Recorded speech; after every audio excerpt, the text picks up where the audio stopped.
piece before they were lifted and then turfed out. You love to see it. There's lots of Tory tantrums, lots of infighting. I went out and asked the public if they thought the Tories were still electable, and one student thought that Jeremy Corbyn was still in charge of the Labour Party. So the future of this country is, well, let's be honest, screwed. Also, this hour, Suella Braverman's police pledge. As the Home Secretary announces, a police officer will go to every single burglary in England and Wales. How quickly they get there remains to be seen, but we'll have to figure that one out. And the announcement came during Suella Braverman's speech in Birmingham yesterday, where she also called for police to stop virtue signalling and to be more PCs, less PC. No more Macarenas at Pride, then. I'll hear the thoughts of a police and crime commissioner and a victim of burglary. And before 5 o'clock this afternoon as well, we'll cross live, get this, to the Kennedy Space Center in Florida to watch the launch of NASA's SpaceX Crew 5 mission. Fingers crossed. But first, it's time for your latest headlines.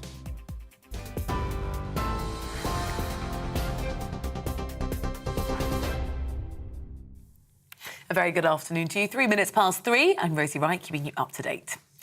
Protesters disrupted the Prime Minister's first Conservative conference party speech as leader. Let's get them removed. That was Liz Truss saying, let's get them removed. Speaking of two Greenpeace demonstrators who were then quickly escorted from the hall after waving a banner which said, "Who voted for this?" Conservative members responded by applauding Liz Truss to show her their support. She then went on to reassure the party that both she and the Chancellor are in complete lockstep with each other on the plan to get the economy growing. I have 3 priorities for our economy: growth, growth and growth.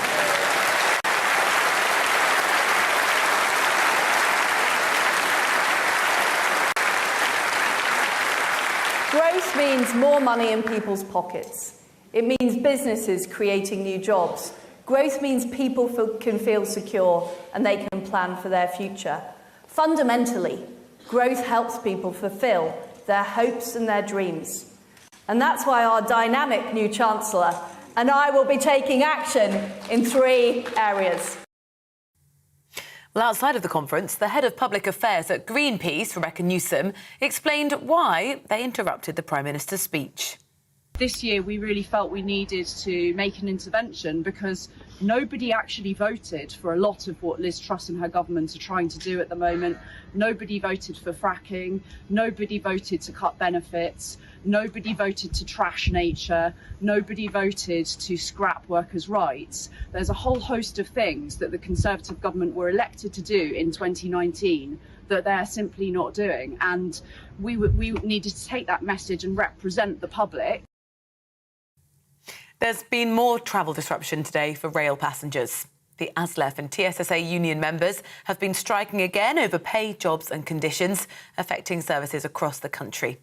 Well, the ASLEF General Secretary Mick Whelan says industrial action will continue until the government intervenes. It's about the people you represent. They haven't had a pay rise for 3 years. Our employers are privateers. We don't work for the government. We don't work for the DfT.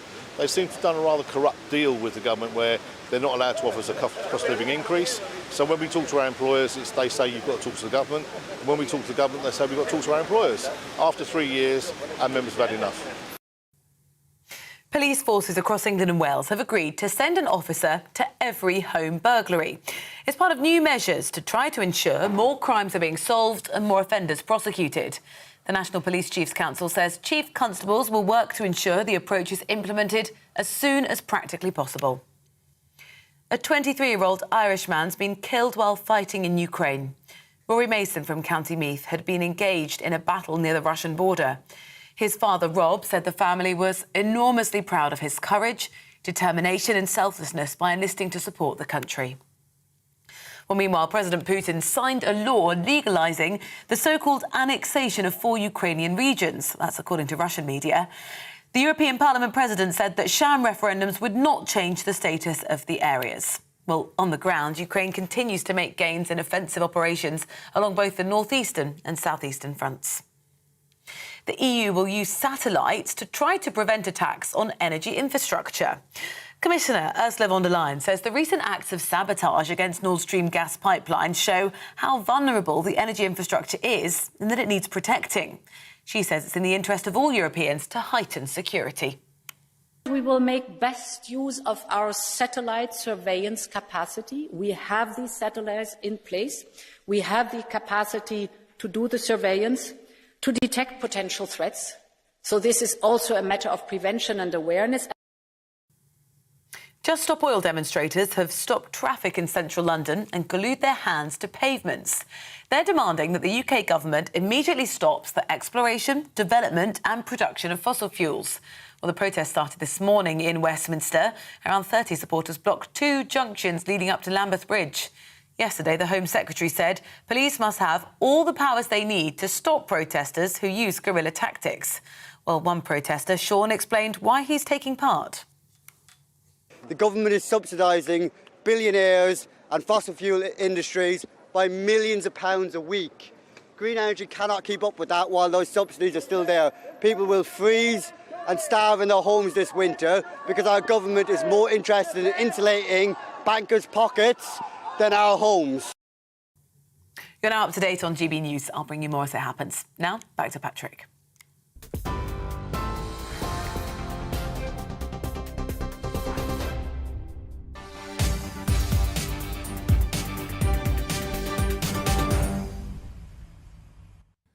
OK, people, we've got a new Prime Minister who at least had the bottle to stand up and want to run the country during a time when, frankly, nobody in their right minds would want the job. She came up with a bold vision to take the country forward. To be fair, she's since been criticised for her speech delivery and had to U-turn on the tax cut stuff. But now it's the Tories eating themselves apart like Hannibal Lecter looking in the mirror.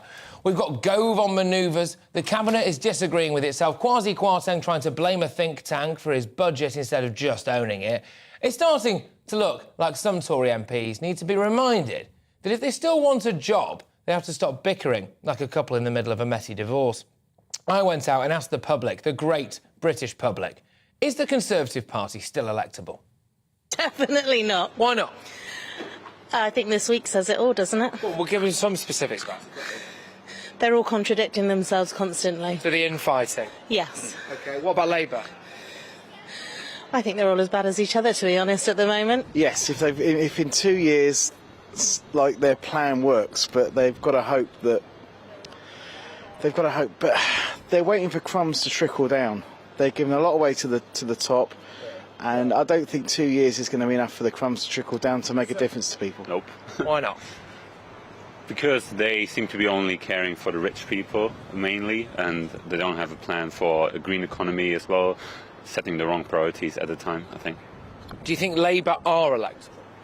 I think Labour are electable, the Greens are electable, but with the current electoral system, probably not. Where the Conservatives used to like their fiscal and monetary policy, but that was a decade ago. Right. And seeing how they've been changing, and from my perspective, moulding into something not worth electing. So you're politically homeless? Essentially. Well, I think if you'd had to have drawn a Green Party voter, you'd have drawn the guy in the anorak, wouldn't you? But there we go. The Prime Minister has set out her vision for Britain, promising to back growth and aspiration. Earlier, Liz Truss told the Tory party conference in Birmingham to trust her to do what it takes to push through her difficult but necessary economic agenda. But it comes after days of political and market turmoil following the Chancellor's not-so-mini budget. So while the Prime Minister is promising long-term economic success, has she convinced the party and the country that she's the woman to achieve it? Our political editor, Darren McCaffrey, has this report rounding up, well, an interesting Tory party conference, put it that way. Liz Truss arrived in Birmingham during a torrid first month in office. For the first 3 days of conference, it only seemed to get worse. Well, today was an attempt to reset, to win over critics inside the party and out. It started with the Prime Minister's personal story. I remember as a young girl being presented on a plane with a junior air hostess badge. Meanwhile, my brothers were given junior pilot badges.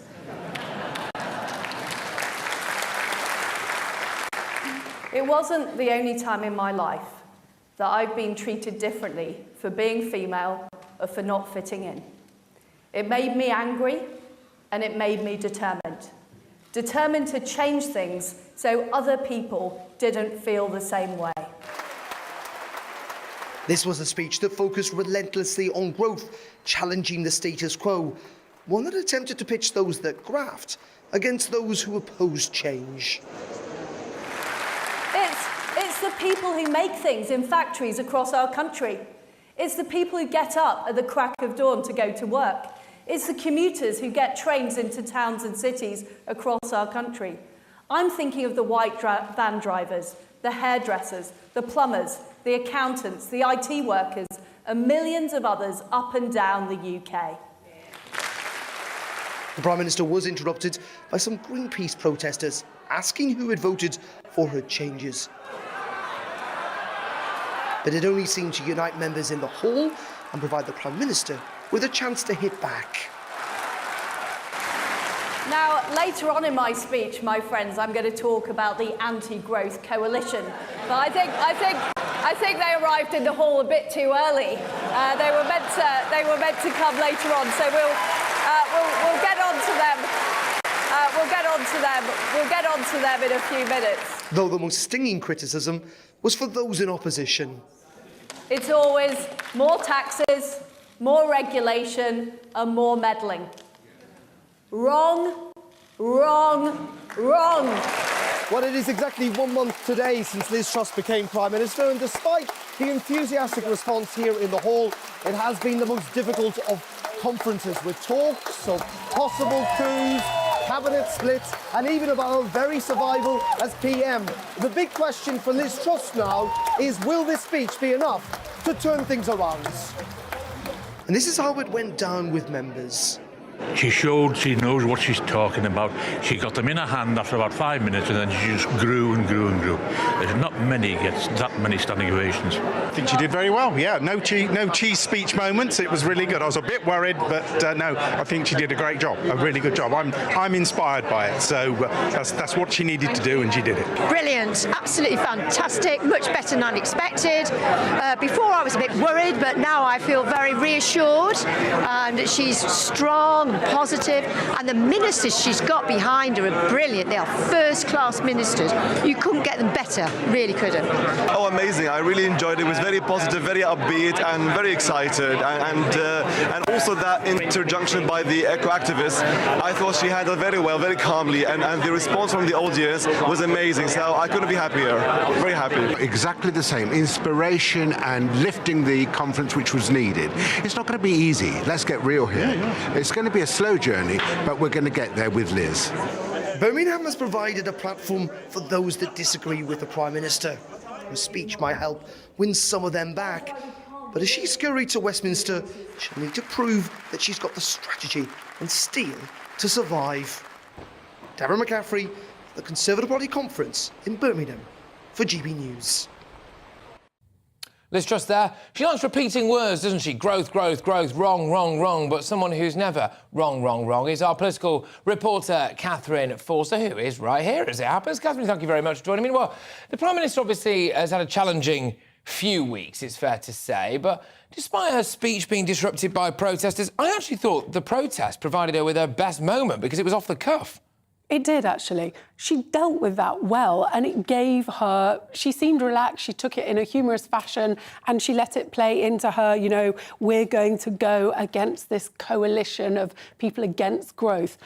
So I think she'd be pleased with how it went. Obviously, it was only about 34 minutes long. It was short. I think she was very careful sort of not to rock the boat any further, but obviously it went down very, very well in the hall.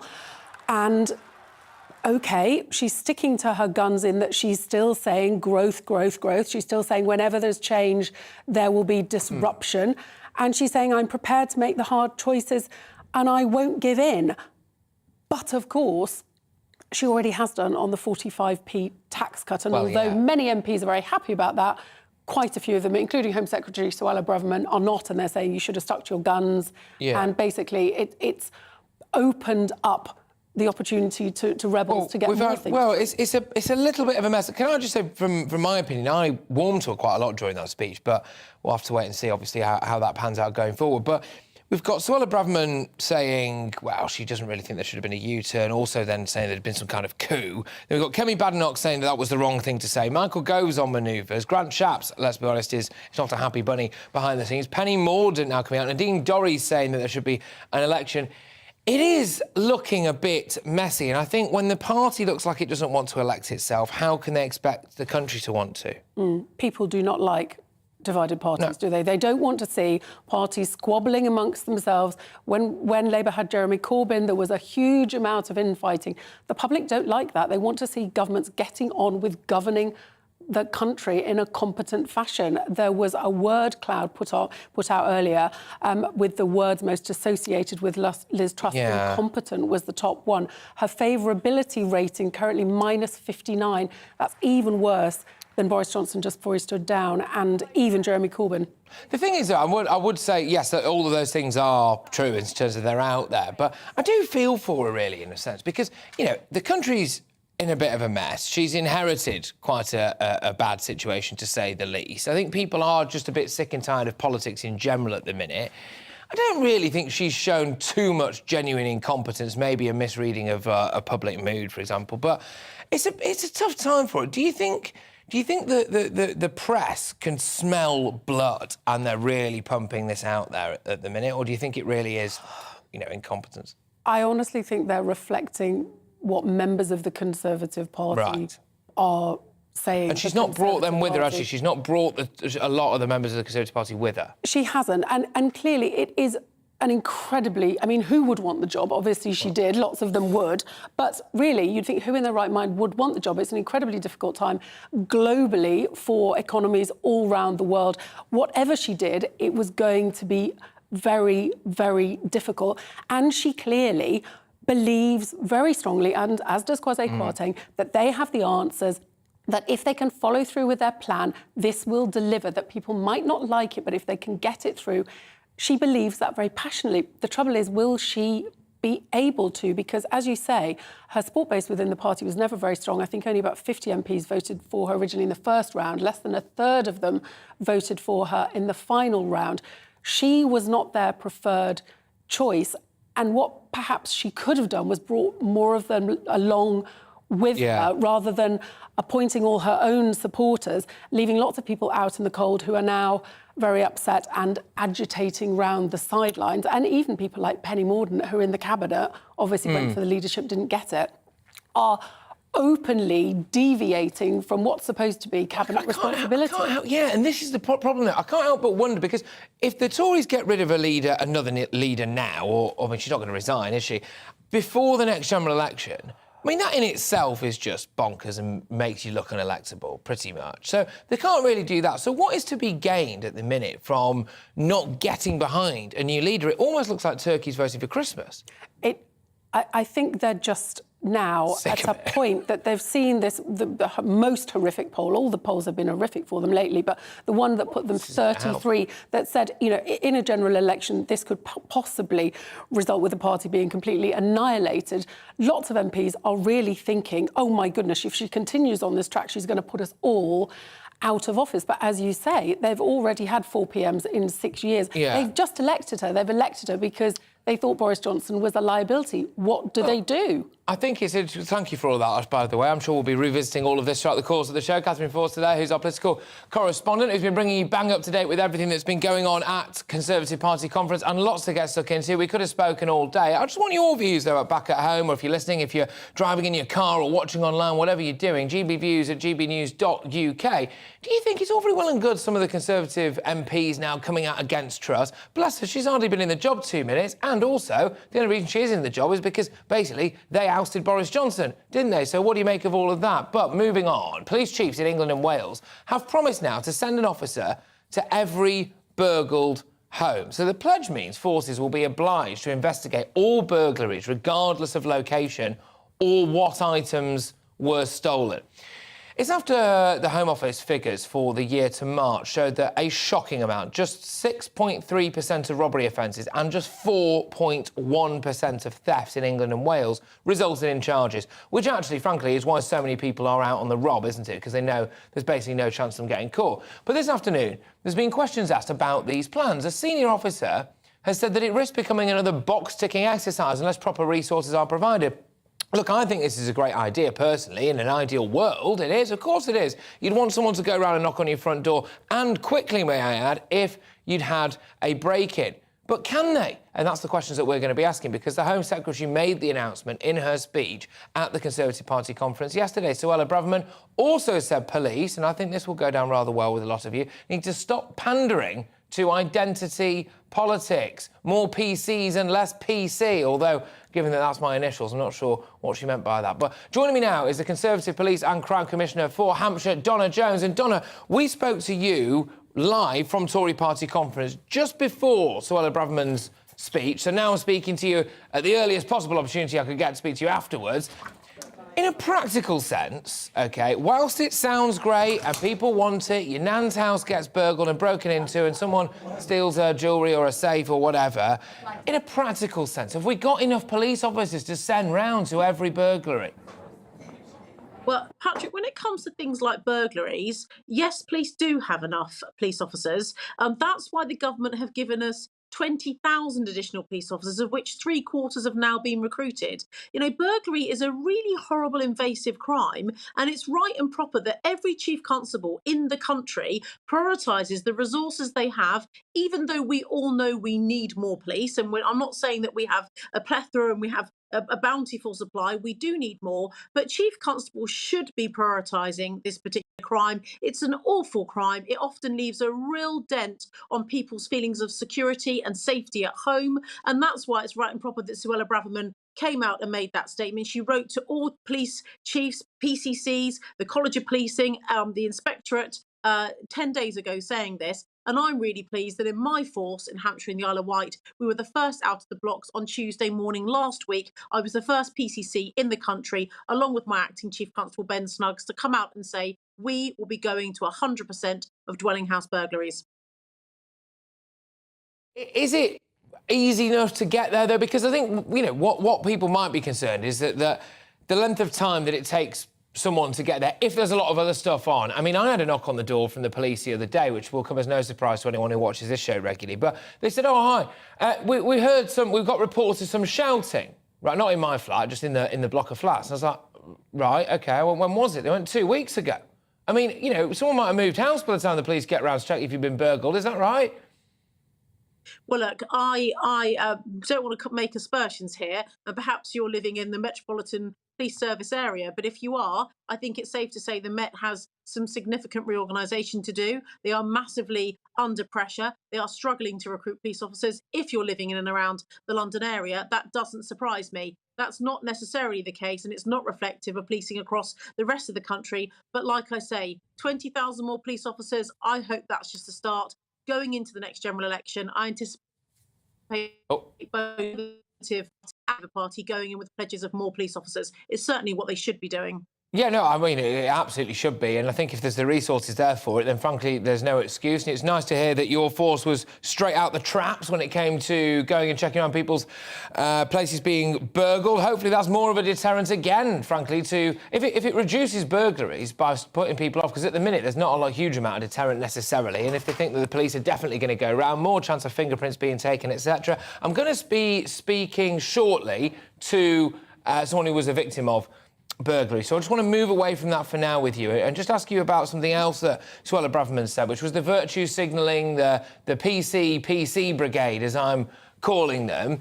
So she's saying that she doesn't want them to virtue signal and get involved in identity politics and things like that. So presumably that means police officers now wouldn't take the knee outside Downing Street.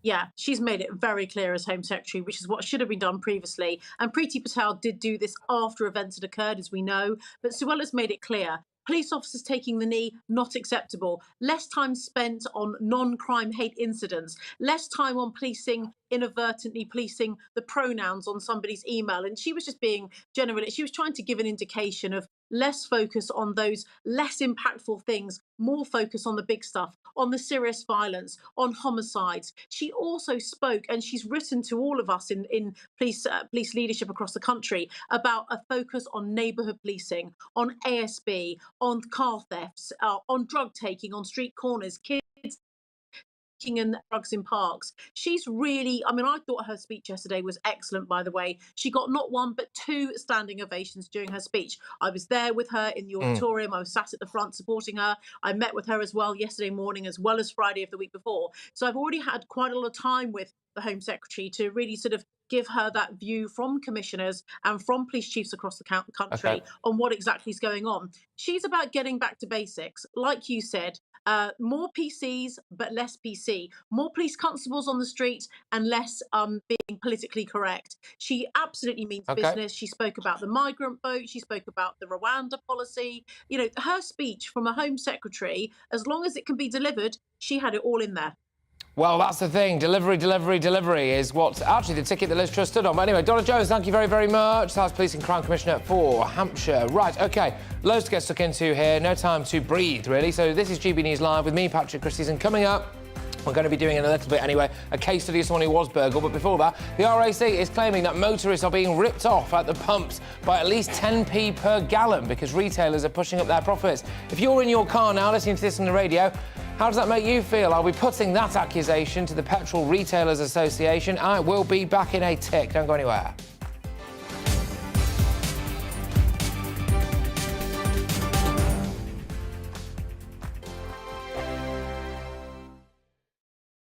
Weekday afternoons on GB News, we've got the whole of the UK covered. From 12 to 3, it's GB News Day with me, Mark Longhurst. And me, Gloria Di Piero. You'll get the very latest on everything that's been going on across our great nation. And from 3 till 6, watch out for GB News Live with me, Patrick Christys. I'm not here to mess around with all the biggest topics and guests. You will always be up to date. GB News Day and GB News Live from 12 p.m. Only on GB News. The People's Channel, Britain's news channel. Hello there, it's Eamon Holmes here from Breakfast on GB News. We're not just on your television and your screens, you know. We're on DAB plus digital radio, so you can listen to your favourite shows on the move. If you've not yet listened to GB News Radio, it's very simple. We're on your radio player and tune-in apps, on your smart speaker, phone or tablet, or online at gbnews.uk. Take us with you wherever you go. GB News Radio. You never have to miss a moment of the People's Channel. Join my show Farage, 7 p.m. till 8 p.m. Monday through Thursday. And there you will get opinion, analysis, debate, and I'll cover stories that nobody else dares to touch. You've been cancelled. Join the club. Oh, my goodness me. And then for the last 15 minutes, talking pints. We're over a drink. We have a civilised conversation with someone. We very often disagree, but we do it in a grown-up way. Come and join me on Farage. Hello, I'm Simon Evans. Join me on GB News for Headliners at 11 p.m, where I'll be joined by 2 of the country's top comedians as we take a look at tomorrow's newspapers tonight. If it's a big story, we'll be covering it, I guarantee, but we'll also have some fun along the way. That's GB News Headliners at 11 p.m. We won't put you to sleep, unlike some of the other paper review shows out there. So join us, 11 p.m, 7 nights a week. Hi there, it's Stephen and Anne.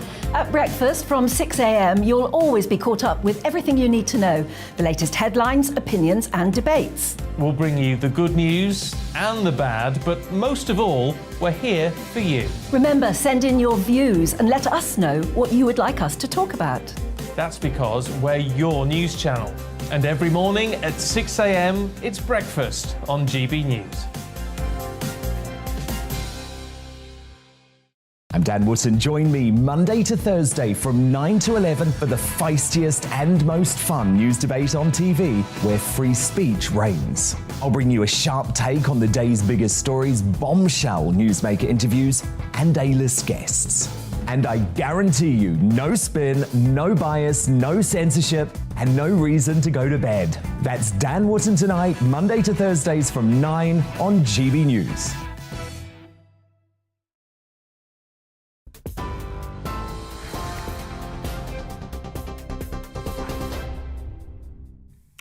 Very good afternoon to you. 3:31, I'm Rosie Wright, keeping you up to date.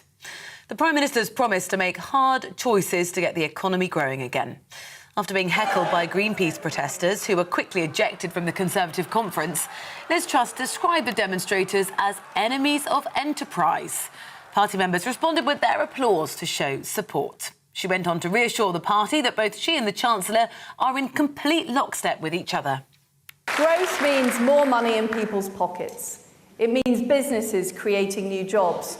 Growth means people can feel secure and they can plan for their future. Fundamentally, growth helps people fulfil their hopes and their dreams. And that's why our dynamic new Chancellor and I will be taking action in 3 areas.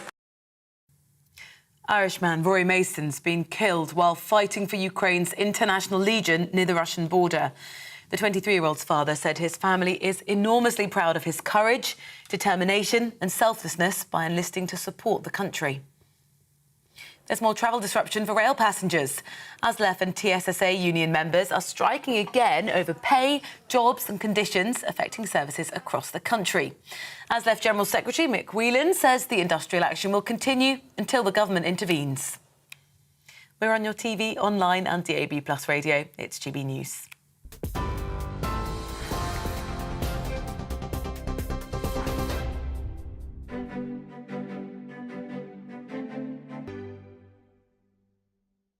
Here's a quick snapshot of today's markets. The pound will buy you $1.126 and €1.143. The price of gold is £1,515 and 18 pence per ounce, and the FTSE 100's at 7,025 points.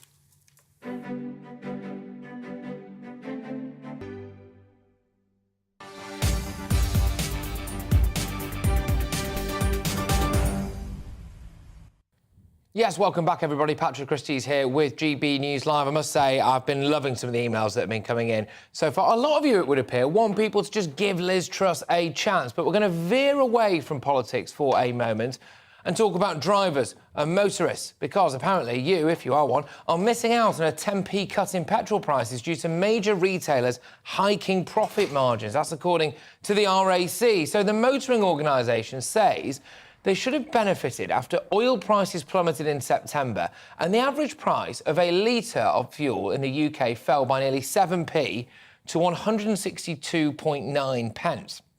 So it was the 6th biggest monthly drop since 2000, but the RAC says that drivers really should have seen a far bigger drop, as the wholesale price of delivered petrol was around 120p for the whole month. So is it time for a price slump at the pump? Easy for me to say. There we go. It's Gordon Bowman now, who's the Executive Director of the Petrol Retailers Association. Sorry, all those numbers there just garbled my brain. Let's just break it down for people like me. How badly am I being ripped off when I fill up my giant diesel motor? So is it Patrick? I didn't. Can you repeat the question? I didn't hear you, I'm afraid. It is, Patrick. How badly are motorists being ripped off?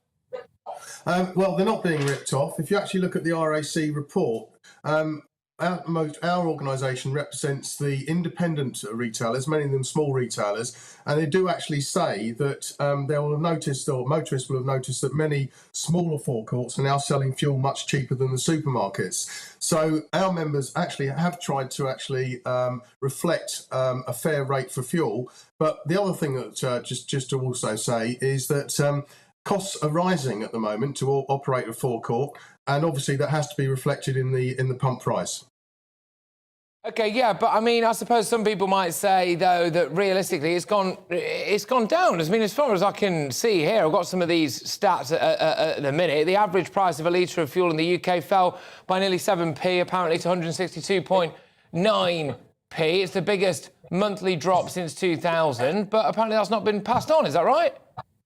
Well, one of the things that, if you read the report, one of the things that the RAC quotes is a margin of 7 pence a litre. Well, that actually isn't the margin that has been the differential between pump prices and wholesale prices this year. In fact, it's actually been higher than that. So I don't know where they actually get 7 pence a litre from. And the reality of the situation is many of our members just can't live on 7 pence a litre. We've had the national living wage go up, and many of our members pay more than that, obviously, to attract and retain staff. And we've now got a 40-year high rise in inflation. So we've only just written, or I've written to the RAC today, inviting them to come and talk to some of our members to actually give them a more detailed understanding of the cost pressures that there are associated with running a forecourt. So That's the main premise of the headline. But what I would say is our members have reflected reductions in prices, and my advice to motorists is to shop around, because you will find that there are deals out there. Who's got the best deals? Well, as they say, I mean, the RSC have noticed that many of the smaller forecourts are selling fuel at a much cheaper rate. So that's the sector that I represent. So if the members of the public actually go onto an app called petrolprices.com, they can put in their location and they can see the pump prices around the area by specific petrol stations. So that's a really good tool for them to use. All right, thank you very, very much. Great to have you on the show. Gordon Balmer there, of course, who is the Executive Director of the Petrol Retailers Association. I think we've started a bit of a turf war there between the Retailers Association and the RAC. So maybe they do need to get their heads together and see whether or not they can figure anything out. But yes, I'll tell you what, why don't you just let me know what your take on it is? gbviews@gbnews.uk. Do you feel like you're getting ripped off when you go to the pump? But lots of you have been getting in touch with your thoughts about the Conservative Party conference, which I was at, actually, until this morning when I wanted to drive back. And I had to drive, of course, because everyone's on strike. But Paul says those Greenpeace protesters just took the focus off what a helpless clown Liz Truss really is, void of vision, ideas and even brains. I think that's mean, Paul, actually, to be honest with you, because you don't just wander into Downing Street, for want of a better phrase. I mean, she has obviously got a bit of vision. Now, I would argue that the thing that she maybe doesn't have is conviction, because I think a lot of people quite like the sound of her budget and Kwasi Kwarteng's mini budget, but they didn't necessarily like the fact that she'd U-turn, and she has inherited a difficult thing. Why don't you give her a chance, Paul? But yes, I do agree with you, though, that I do actually agree with you completely that when the Greenpeace lot got up, it spurred her on. It got the room going, didn't it? In fact, when some of these shows are particularly quiet here at GB News Live, I often think maybe it'd liven it up if we got a few protesters involved. But there we go. Mark has been in touch. Mark says, oh, this is about the choice of music at Tory Party conference. There we go. So Liz Truss walked into Moving On Up, which is by M People. Spoiler alert, M People hated it. And there you go. If I was Liz Truss, I would have used The Only Way Is Up, Baby by Otis Clay. It's a similar theme, I see that, although that does kind of serve somewhat to highlight exactly how awful things are now. Isla says, Truss will not last the year, as tabloids suggest, unless attitudes change. Can I just say, Isla, I was surrounded a lot of the time by what I call snivelling Westminster lobby hacks, OK? The usual people there who go around and, you know, present on other news channels a lot of the time. And for all this faux outrage that you might see on other news channels, all they care about when they're sitting around in the little coffee shops or in the breakfast areas of the hotel's conference is who's been talking about whatever absolutely pants book any of them have released recently. There's a lot of fake outrage there, and it's all a little bit of a cabal, really, as well. So I wouldn't read too much into this, you know, kind of outrage and fear. And I've never seen anything this bad before that you get from the lobby hacks, because actually, really, all they want is to kind of stir things up a bit. But Mark says, when you lock down for 2 years and pay people to sit at home, why is this shambles a surprise to anyone? Good luck to the Prime Minister, but I'm afraid she's up against a majority who want something for nothing. And this, so far, is my email of the day. Thank you very much, Mark. I think you're absolutely bob on. Why, oh, why are we not highlighting the lockdown more? Probably because Truss didn't really speak out against it, to be fair, and certainly Starmer didn't. But the answer is staring us right in the face. We are absolutely, completely and utterly skinned for two reasons. Yes, Putin invaded Ukraine. OK, fair enough. But also because we locked down and we locked down and we locked down unrelentingly, in my opinion, wrongly, OK? And because of that now, we're all absolutely knackered. And people should be made aware of that, really. People have to be made aware of the economic reality. But then on top of that, people go, well, I want my wages to go up in line with inflation. I want a hand to deal with the cost of living. I mean, you know, we can't have it all, can we? I can't help but feel as though there are too many people in this country with their hand out at the minute. But coming up, the latest on that war in Ukraine. There are claims and counterclaims over who is winning this ongoing conflict, and a Russian nuclear train. That's right, Putin has got his big nuclear train out, and we're going to show you a picture of it. I'll be back in a moment.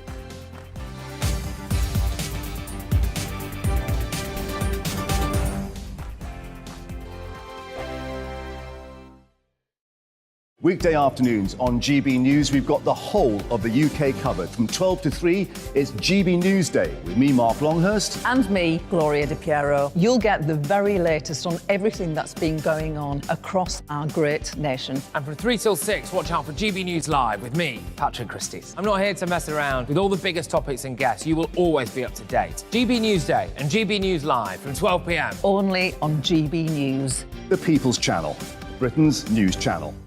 Hello there, it's Eamon Holmes here from Breakfast on GB News. We're not just on your television and your screens, you know. We're on DAB plus digital radio, so you can listen to your favourite shows on the move. If you've not yet listened to GB News Radio, it's very simple. We're on your radio player and tune-in apps, on your smart speaker, phone or tablet, or online at gbnews.uk. Take us with you wherever you go. GB News Radio. You never have to miss a moment of the People's Channel.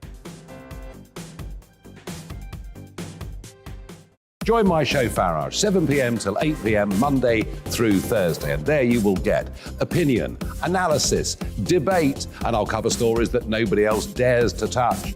You've been cancelled. Join the club. Oh my goodness me. And then for the last 15 minutes, talking pints. We're over a drink. We have a civilised conversation with someone. We very often disagree, but we do it in a grown-up way. Come and join me on Farage. Hello, I'm Simon Evans. Join me on GB News for Headliners at 11 p.m, where I'll be joined by two of the country's top comedians as we take a look at tomorrow's newspapers tonight. If it's a big story, we'll be covering it, I guarantee, but we'll also have some fun along the way. That's GB News Headliners at 11 p.m. We won't put you to sleep, unlike some of the other paper review shows out there. So join us, 11 p.m, 7 nights a week.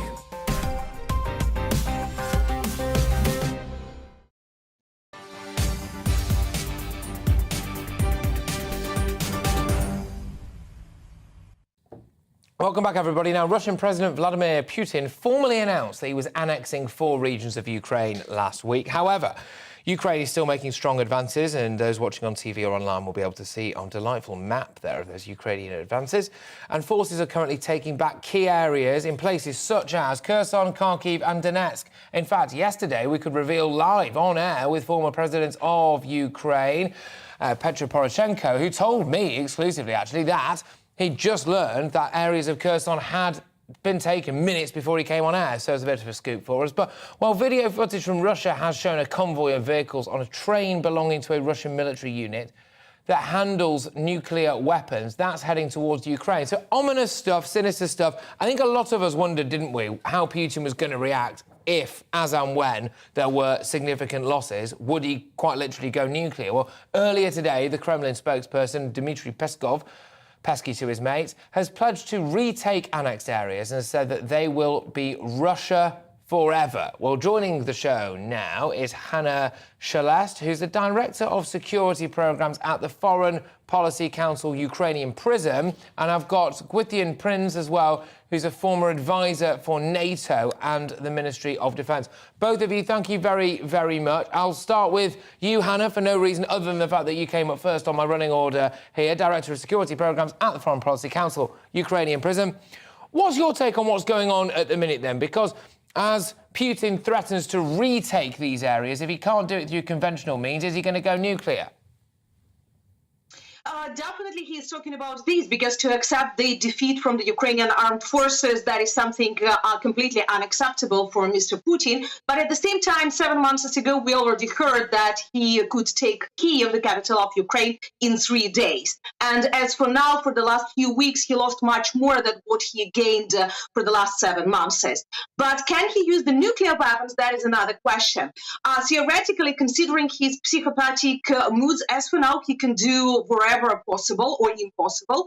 But at the same time, we understand that the nuclear weapons are, first of all, important as the monster, as something to threaten rather than to use, because he could gain much more as others are ready for certain concessions, probably, or even surrender. I mean, not Ukrainians, but our partners, because they're afraid of the word nuclear. But don't forget that the Moscow Navy ship that Ukrainian armed forces sank several months ago already could have the several missiles with a nuclear warhead.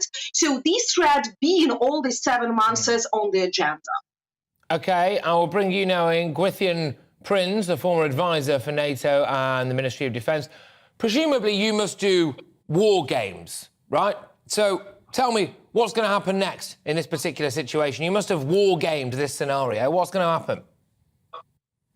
You're asking me if Mr. Putin has war-gamed this scenario. I very much doubt it, because I don't think that the decision processes in the Russian Federation now are anything like that. It appears that Mr. Putin is behaving in many ways like Hitler behaved in the last days before the fall of Berlin. That is to say, he's taking all the decisions himself, and he is short-circuiting the general staff. Indeed, he's even attempting to give orders to fairly low-level units. And this is militarily a crazy thing to do, because he's, whatever Mr. Putin is, he's no military genius any more than Hitler was. So in that sort of circumstance, I think that, and I think Hannah might agree with this, that Mr. Zelensky is quite right to say that, of course, we should take seriously Mr. Putin's threats, because Mr. Putin's back is now against the wall. He's suffered, his forces have suffered the most astonishing setbacks with the acceleration of the Ukrainian offensive, particularly over the last 2 or 3 days, because having taken Lyman, they've now crashed through the Russian line, and they're now heading for the Svatovsky-Kremina road, which is absolutely the gate to Luhansk. And if that goes, then the Ukrainians have the way open to the next of these areas that declared itself to be part of Russia forever. OK, I just want to bring Hannah back in. So the Prime Minister will attend a meeting of European leaders in Prague on Thursday to deliver on the UK's priorities, just say what the UK's priorities are, including shoring up support for Ukraine. In fact, Liz Truss got an ovation. I was listening to it on the radio, so I can't tell if it was a standing ovation or not, when she mentioned Ukraine today and saying that the UK stands full square behind it, we're going to send the Russians packing. But are Europe doing enough, do you think, to support Ukraine? I'll just tell you for why I'm asking that, Hannah, because a lot of people in this country are feeling the pinch now, economically, fuel bills, whatever, a cost of living crisis. We need this over quick, and we need more support from our European friends, don't we? You know, we wanted to finish quick even more than you, because we have not only prices raising, but we also have people killed. And you saw all these mass graves and war crimes that are just coming more and more with the liberated territories. So here we are completely understand the feelings of the average European and American citizen. But at the same time, we understand that the price you are paying, that is the price that all of us were not able to stop Mr. Putin with his aggressive moves. And here, definitely, the support of the United Kingdom is essential. It's been one of the first to support us military and with weapons even before the invasion. And now we see the results of this. If you speak about the European partners, you can't say about them as the whole, because you have the Baltic states, which, for example, Estonia already in May spent 1/3 of their military budget to support Ukraine. The same is happening with Lithuania, with Poland, a lot of other countries. Small Slovakia is giving all they have for us. And definitely then you have some countries like Germany, which are hesitating, or Hungary, that have their own interest with the Russian Federation. So here I would go country by country and estimating or evaluating what they are doing individually. At the same time, at the level of the European Union, we definitely see quite a significant economic support, because European Union is not a military power. And here they do what they can do the best: sanctions and financial support for the economy of Ukraine, so we would not collapse. That's also important, considering that our economy is working much better than we expected due to the war. But still, you understand that when you're 20% of your territory occupied, you can't work in peace. Yeah, absolutely, Hannah. Great stuff. I'm just going to bring you back in, Gwithy, and I can see you nodding along there. One point that you made to me earlier, which I thought was fascinating, was that Vladimir Putin, of course, is no military genius, no great military tactician. That much is obvious. But presumably, neither is Volodymyr Zelensky, the famous Ukrainian actor, a Strictly Come Dancer. Ukrainian Paddington Bear turned politician and, you know, amongst many other things. I'm not trying to do him a disservice here, but what I am saying is he's not a great military tactician. So no, hear me out. So why are the Ukrainians doing so much better tactically? With extraordinary skill. There is no question, when history books are written, the conduct of the breakthrough this summer by the Ukrainian armed forces will go down in history as a textbook example. And there's a very important reason why, just to underline something that Anna was saying. Yes, on the one hand, the Ukrainian forces could not do this without the support they're getting from the English-speaking world. I underline that. Just a couple of days ago, François Asbourg, who is the leading strategic expert in France, correctly made the point that France has rendered itself essentially irrelevant because, on the one hand, Mr. Macron has attempted to try and create so-called off-ramps and to create some dialogue where that is not possible with Mr. Putin. And on the other, you know, a few Caesar artillery systems is nothing in comparison to the scale of the armaments which the English-speaking world has provided and is continuing to provide, and without which the Ukrainians could not have conducted the current operations in the way in which they are conducting them. Because, you know, we have got the Antonovsky Bridge, which has been essentially dropped, and there's therefore left only with the Novahakova Dam as a line across which the reinforcement of these pockets of Russian troops can be maintained. All right. I don't think that there's much chance they will stand, not for any technical reason, but because the Russian forces have no morale. Okay, all right. I've got to cut in, I'm afraid. We're out of time. We're out of time, I'm afraid. Fascinating stuff, both of you. Thank you so much. And you obviously, both of you, have a brain the size of a planet, which is why we could talk all day about this. But unfortunately, we haven't quite got the time for it. So there we go. Hannah Shalester, who's Director of Security Programmes at the Foreign Policy Council Ukrainian Prism, and Gwithian Prince, who's a former advisor for NATO and the Ministry of Defence. Right, OK. So the Prime Minister will attend a meeting of those European leaders in Prague on Thursday. We'll have to find out what she says about that. But Liz Truss, back to Blighty people, Liz Truss is considering increasing the age for claiming the state pension to 68 by the mid-2030s, meaning that people will have to put off their retirement plans for longer, I suppose, unless they earn loads of money and they don't have to keep working until the day they die. A decision is expected before Christmas in a government bid to help generate an extra £6 billion for the Treasury. So, does the sweet relief of retirement seem to be slipping away?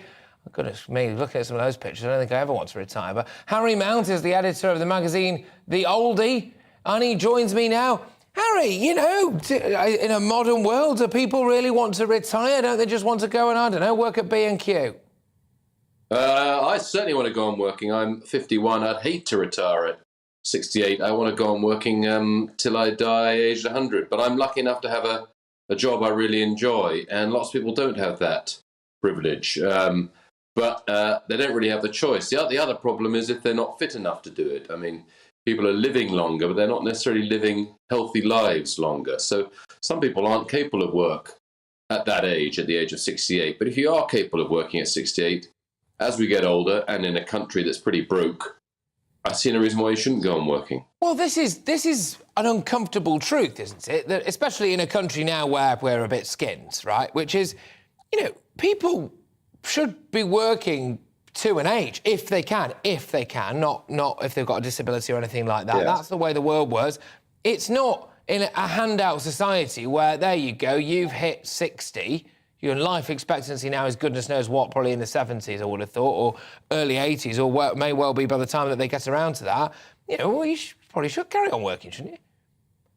Oh, yeah, I completely agree. And as more and more people go to university, so let's say they leave university age 21, 22, and if they're women largely living to around 18, men their late 70s, you're getting closer and closer to people only working for half of their life. And that's just not tenable to keep as I say, a pretty broke country going. So I suppose that the thing is, make sure, if you can stay pretty fit and find a job you like doing. Well, I'm sorry, but maybe one of the big problems with all of this is convincing the lazy, woke, younger generation the fact that they're going to have to work at all, let alone work until they're 68 years old. We've got a generation of layabouts coming, I fear. I fear that. Yeah, well, if that's true, the writing's on the wall for them. I mean, it's all right if you're a layabout age 21, 22, but if you find you're completely broke in your late 20s and realise you're going to be broke for another 50 years, your mind might start to turn to what you like doing and what you might be quite good at working hard at doing.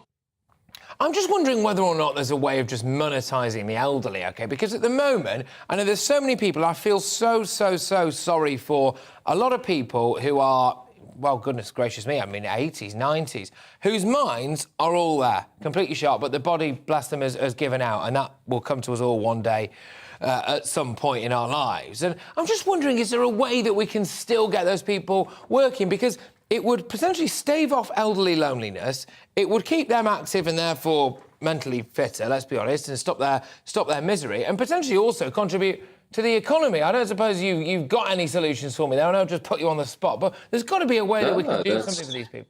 Well, I think at the other end, the government does insist on certain people stopping work, so judges have to stop at a certain age. I think it's 75, it could be wrong, when a lot of them are still extremely good at their jobs. And so I think you should remove those forcible retirement ages, unless, of course, you begin to lose your faculties. And I would say this, wouldn't I? But the average age of the oldie reader happens to be, the magazine I edit, happens to be 68. And as you say, Patrick, their minds are in tip-top condition, and there are a million jobs that can be done from the comfort of your own home, not least thanks to Zoom that I'm on now. And exactly, so I thought technology would help those oldies who perhaps aren't as physically fit as they used to be, but are just as sharp up here.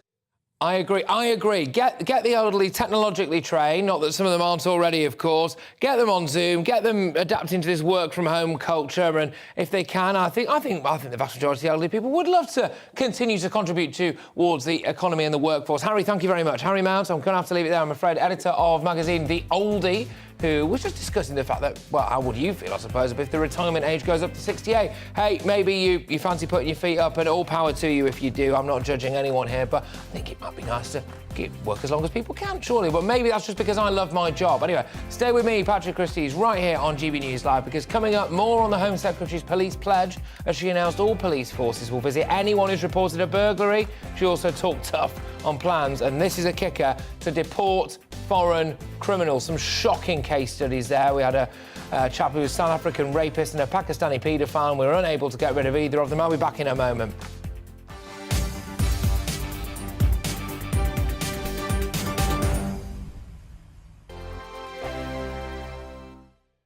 Weekday afternoons on GB News, we've got the whole of the UK covered. From 12 to 3, it's GB News Day with me, Mark Longhurst. And me, Gloria Di Piero. You'll get the very latest on everything that's been going on across our great nation. And from 3 till 6, watch out for GB News Live with me, Patrick Christys. I'm not here to mess around with all the biggest topics and guests. You will always be up to date. GB News Day and GB News Live from 12 p.m. Only on GB News. The People's Channel, Britain's news channel.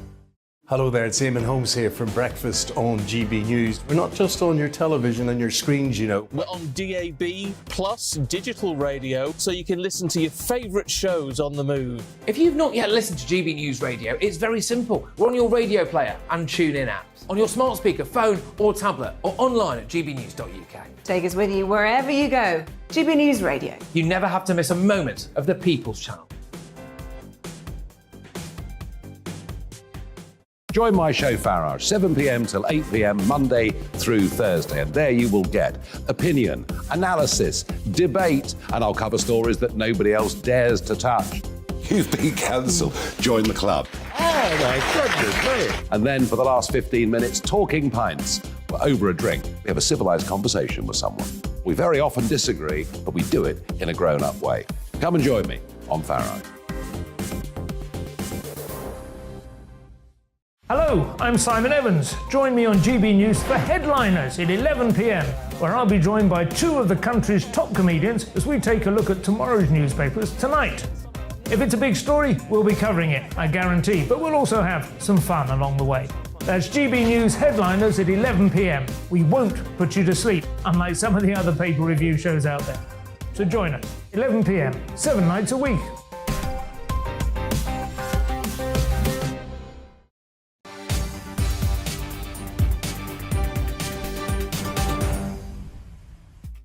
OK, it's just gone 4 o'clock. I'm Patrick Christys. This is GB News Live. Coming up, it's been a Conservative conference to remember as Liz Truss hoped for a faction-uniting celebration of her tax-cutting agenda, but it was not the fairy tale that she hoped for.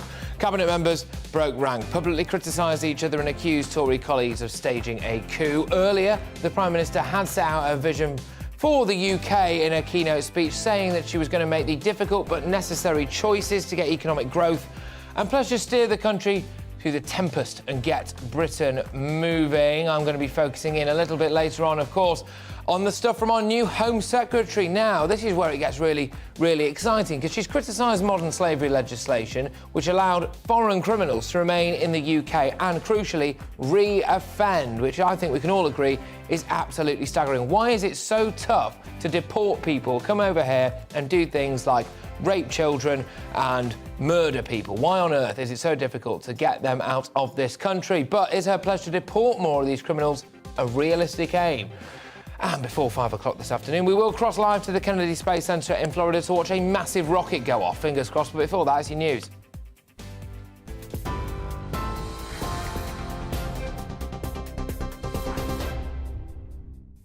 Patrick, thank you. Good afternoon to you. Just after 4 o'clock, the latest top story. The Prime Minister has promised to make hard choices to get the economy growing again, and a warning for those watching on TV. This story does include some flashing images. After being heckled by Greenpeace protesters today, who were quickly ejected from the Conservative conference, Liz Truss described the demonstrators as enemies of enterprise.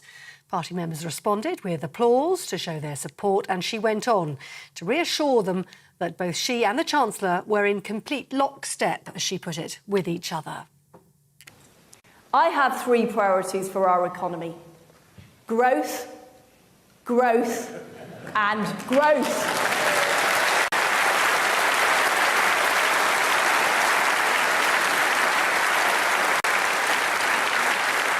Growth means more money in people's pockets.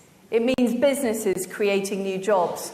Growth means people can feel secure and they can plan for their future. Fundamentally, growth helps people fulfil their hopes and their dreams. And that's why our dynamic new Chancellor and I will be taking action in 3 areas.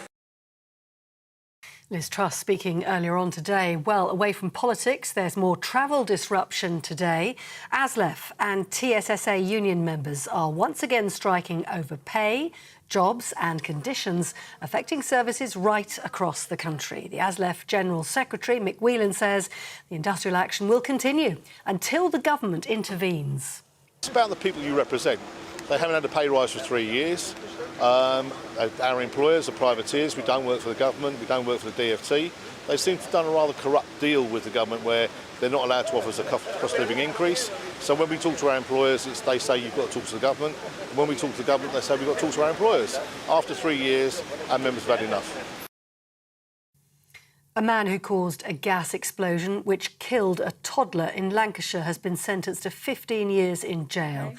Darren Greenham used an angle grinder to cut a gas pipe, which he planned to sell as scrap metal whilst he was drunk and under the influence of drugs. The blast in May last year led to the death of 2-year-old George Hines, who lived with his parents in the neighbouring house. Police forces across England and Wales have agreed to send an officer to every home burglary. It's part of new measures to ensure more crimes are being solved and more offenders are prosecuted. The National Police Chiefs Council says chief constables will work to ensure the approach is implemented as soon as practically possible.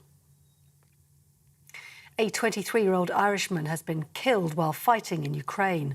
Rory Mason from County Meath had been engaged in a battle near the Russian border. His father, Rob, said the family was enormously proud of his courage, determination and selflessness by enlisting to support Ukraine. Meanwhile, President Putin has signed a law legalising the so-called annexation of 4 Ukrainian regions, according to Russian media. The European Parliament said that sham referenda would not change the status of the area, which remained part of independent Ukraine. On the ground, Ukraine continues to make gains in its offensive operations along both the northeastern and southern fronts. Here in London, Just Stop Oil demonstrators have stopped traffic in central town and glued their hands to pavements. They're demanding the UK government immediately stops the exploration, development and production of fossil fuels. The protest started this morning in Westminster, around 30 supporters blocking 2 junctions leading up to Lambeth Bridge. Well, yesterday, the Home Secretary said police must have all the powers they need to stop protesters who use such guerrilla tactics. Sean explained why he's taking part in the demonstration. The government is subsidising billionaires and fossil fuel industries by millions of pounds a week. Green energy cannot keep up with that while those subsidies are still there. People will freeze and starve in their homes this winter because our government is more interested in insulating bankers' pockets than our homes. Prince William has visited England's football centre to mark its 10th anniversary. The royal visit recognises St George's Park as being the home of English football since 2012. Prince William, who's the president of the Football Association, met with staff and players. He also spoke with England manager Gareth Southgate to discuss the team's preparations for the World Cup. And let's just bring you some news that is breaking within the last 20 minutes or so. The actor Alec Baldwin and the production company behind the movie Rust have reached an undisclosed settlement with the estate of the cinematographer Halyna Hutchins. Miss Hutchins was killed on the set of the film as it was being shot in October last year after a prop gun Baldwin was holding was discharged. The decision means filming of the movie. We'll now continue further detail on that in our next bulletin. You're with GB News, you're up to date. More news as it happens. Now back to Patrick.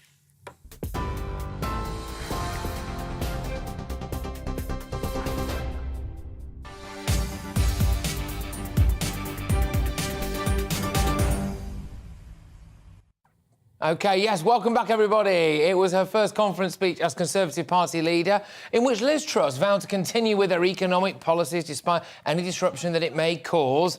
Yeah, all right, OK. It's fair to say that the Prime Minister was speaking to an audience of MPs, despite the fact that we were there at Tory Party conference, and as far as we could tell, around 2/3 of her MPs hadn't turned up. But party members who aren't in total agreement on the vision that she and her Chancellor are offering for a future of Britain. But in my opinion, we've got to give Truss a bit of time, OK? Why is everyone having a pop at this poor lady? Give her a bit of time. Anyway, at one point, her speech was disrupted by uncooperative crusties who should probably just go and get a job. They held a banner asking, who voted for this? Well, frankly, who voted for them? Liz Truss continued to deliver her plan to build Britain. But let's just remind ourselves, OK, strap yourselves in, people, because, to be fair, I mean, Martin Luther King she is not, but her delivery is, you know. Anyway, here are key pledges. I have 3 priorities for our economy. Growth, growth and growth.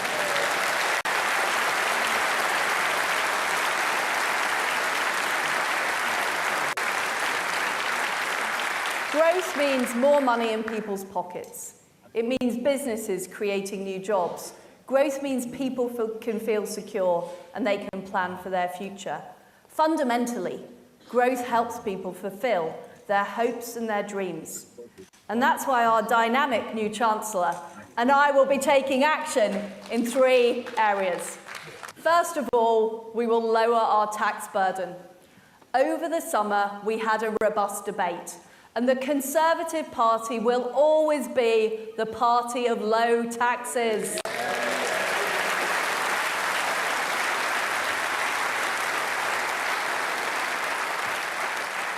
Cutting taxes is the right thing to do, morally and economically. Morally, because the state doesn't spend its own money. It spends the people's money. Economically, because if people keep more of their own money, they're inspired to do more of what they do best. That's what grows the economy. When the government plays too big a role, people feel smaller. Right, well, I can now speak to former advisor to David Cameron. It's Philip Blond. Philip, thank you very, very much. Would you have told her to go off on things like growth, growth, growth? Because it just sounds like what I hear when I go to the dermatologist. Look, I think Liz Truss should go and thank those protesters, because before those protesters were speaking, she seemed quite unsure and was clearly not getting her points across. The protesters allowed her to ad lib, which is always what you want. They united the audience behind her. And to give her credit, as you said, she isn't Martin Luther, but at least she presented a coherent vision for conservative ears. And that has to go down as a win, given where she is with the rest of her party. No, I've said, Philip, sorry to interrupt, just quickly, I've said, look, I think Liz Truss needs to be given a chance. I think it's completely self-defeating for a load of these Tory MPs and a lot of the mainstream media and a lot of people like that to just be jumping all over her already, especially given what she's inherited. That said, she's not the best natural orator. Does politics have a personality problem? Where have the characters gone? Listening to Keir Starmer talk and listening to Liz Truss talk, with respect to them both, it's like choosing between which paint you want to watch dry.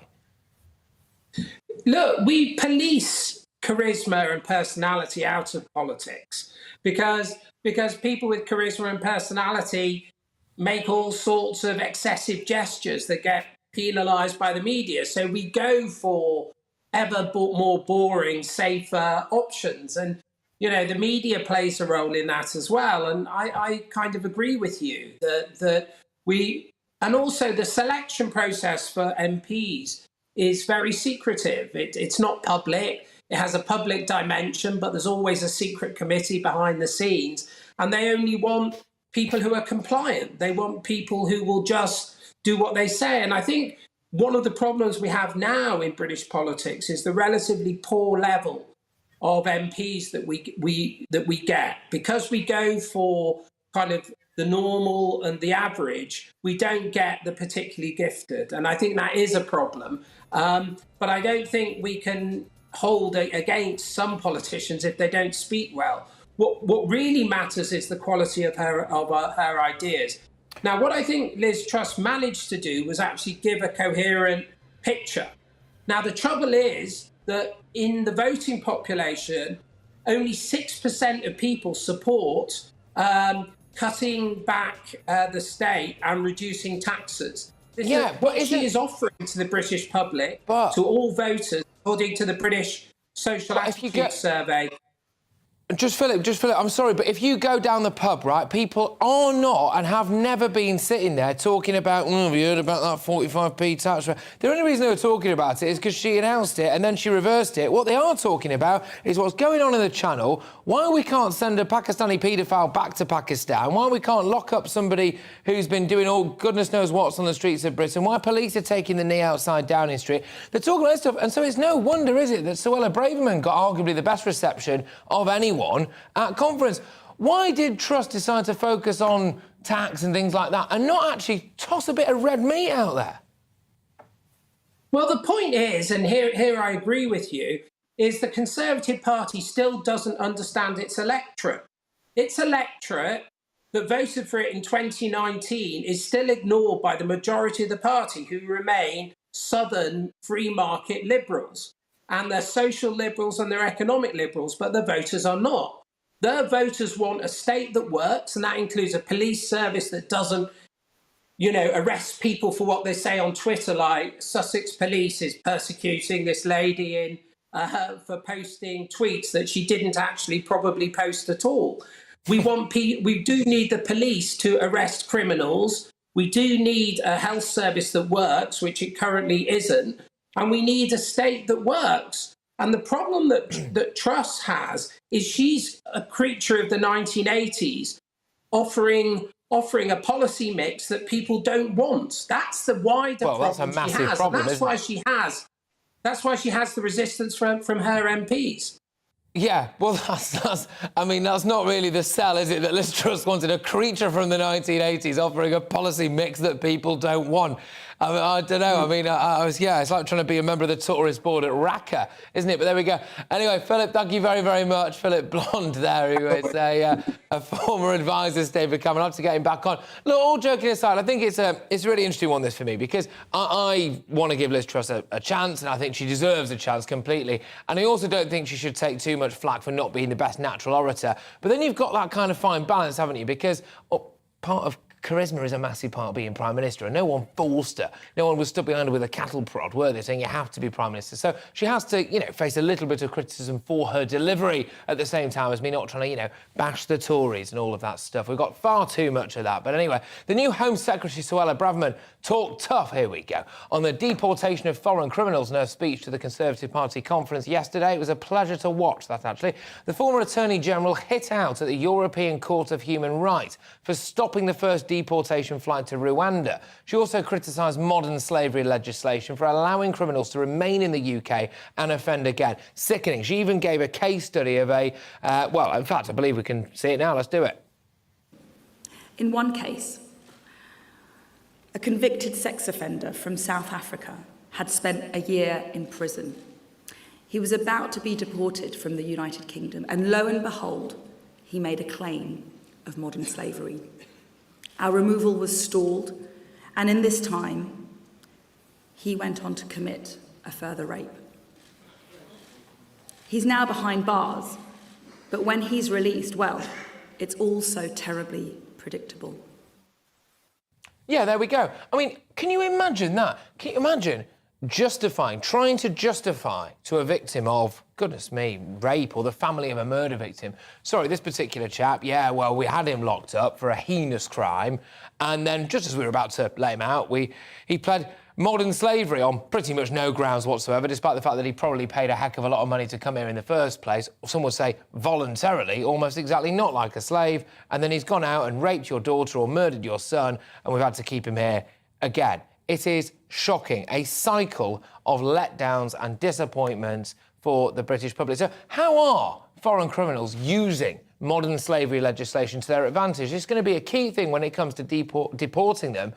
She also raised the example of a chap from Pakistan who was a rather notorious paedophile. Couldn't get him out as well. He was here to modern slavery. Joining me to help answer that is the criminal barrister, Chris Dorr, KC. I'm still getting used to not saying QC, actually, I must say. But look, just talk to me a bit about this, because a lot of people, myself included, as I'm sure you can tell, get absolutely livid at this idea that someone could essentially take Britain for a ride and commit heinous crimes. We're not talking about, a little bit of cheeky tax fraud here. We're talking about rape, murder, paedophilia. Why can't we get rid of these people? Well, the truth of it is, in the vast majority of cases, we do. And the law for many, many years has allowed for the deportation of anyone who doesn't have a right to remain, an indefinite right to remain in the UK, to be deported as a result of a serious criminal conviction. What Suella Braverman is doing is just getting on a sort of populist bandwagon by presenting the idea that somehow this is routine and that serious criminals are routinely allowed to stay in the country as a result of some undefined human rights law or undefined provision that somehow permits them to take clearly it's happening now, isn't it? But clearly, if one murderer or one rape or one paedophile from a foreign country is one too many, isn't it? So how are people abusing the modern slavery law? Or in your opinion, are they just not? Well, very few are, and you see, it's very dangerous to use the word abuse, isn't it, or abuse a law. If that means that we have a legal right that's established in English law, and somebody makes a claim before a court, then it's only an abuse if somehow the court is misled and doesn't do its job properly. If in fact, as happens in the great majority of these cases, the court rules very quickly against the claim and allows the deportation to proceed. And that's just a justice system in action. I'm not sure what people want to happen. Do people want to have no legal process, just throw people out of the country without any process? Well, I don't think it's necessarily that, right? I think what it is the idea that what happened there was able to happen. So in the example that she gave, a South African chap raped someone, was in prison here, claimed modern slavery, I believe went out and raped someone again. How can that happen? Once someone commits that kind of crime, how can they still claim that they're the victim of modern slavery? Can't that crime trump them being a victim of modern slavery? Yes, and in the great majority of cases it will. And I think the real concern in this case is the fact that this person was at liberty and pending a decision of the court in order to go and commit another rape. It's not the fact that there is the right to make a claim, it's the fact that someone was back on the streets and able to commit a rape that's the problem. And that's a problem that could have been resolved by the existing law. And when you talk about rape, it's ironic that we have the Home Secretary of this government making a statement about rape victims, when rape victims in this country are waiting on average almost 5 years to give evidence about being raped in court, when only about 4% of rape complaints ever make it to trial. And yet here we have one or two extreme examples of extraordinary and unusual events somehow taking centre stage. What we should really be doing is worrying about those thousands of victims of sexual violence who never get to give evidence at court because the delays in the system are so long as a result of this government's inaction on criminal justice that they can never get their case before a court and they just give up. You raise a very, very, very good point, right, which is that actually people genuinely don't feel safe on the streets as it is, right, because people are either allowed out whilst it takes them years to face justice or have their innocence proved as well, which is another important element of it as well, because you wouldn't want something hanging over your head, would you, if you knew you were innocent of it and it was demonstrably innocent as well and you accused of something heinous, right, for a long period of time. And even if you're allowed out on the streets, you're probably not going to be able to work and you become a social pariah. And everyone reads the headline, don't they, on the front page about you being accused of something, and then they don't read the nib on page 34 about you being found innocent of it. So I do get that, but just sticking to the kind of the brief of the law that we're going to be discussing with you right now. Yes, OK, so in terms of deporting foreign criminals, you think, in your opinion, we do quite enough of that? We have not got a problem, in your view, when it comes to struggling to deport foreign criminals? It's just a few who slip through the net. Yes, it's a few who strip through the net, get through the net, largely because of a lack of resource in the system. We know that there are nowhere near enough police officers on the streets. We know that there are nowhere near enough police officers dealing with serious sexual crimes in this country. And we know that the legal system is completely incapable of dealing with serious crime. And in fact, the Crown Court at the moment is shut because there's no barristers available to deal with many of these cases. So the truth of it is that we have a systemic problem of underinvestment in criminal justice. And inevitably, when you underinvest in a system, you're going to get people slip through the net. And you know, for this government, which has been in charge of the criminal justice system for years and years and years, including when Liz Truss was in the cabinet for many years, they've allowed this system to develop in the way that it is. So it's rich, frankly, coming from the government that's left the system in such chaos and such disarray and such dysfunction to then say, well, let's blame it all on the European Court of Human Rights. It's nonsense. There is nothing in European human rights law which prevents us deporting foreign criminals who have committed serious crime, and we do so every single day of the week. So for me, this is just political grandstanding of the worst kind.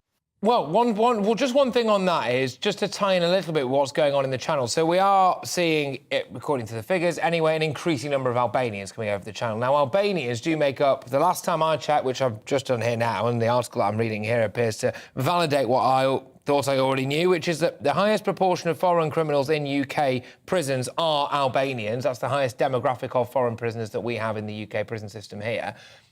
Is it easy to claim persecution, asylum, etc.? Because this is one of the big issues. If it's easy for people to come over here in the first place and claim that they're seeking, asylum, or the victim of human trafficking, the victim of modern slavery, or some kind of family feud or whatever over in Albania, come over here, commit a crime, get in prison, then presumably that blocks their deportation then afterwards. And I think people do have a problem with that, don't they?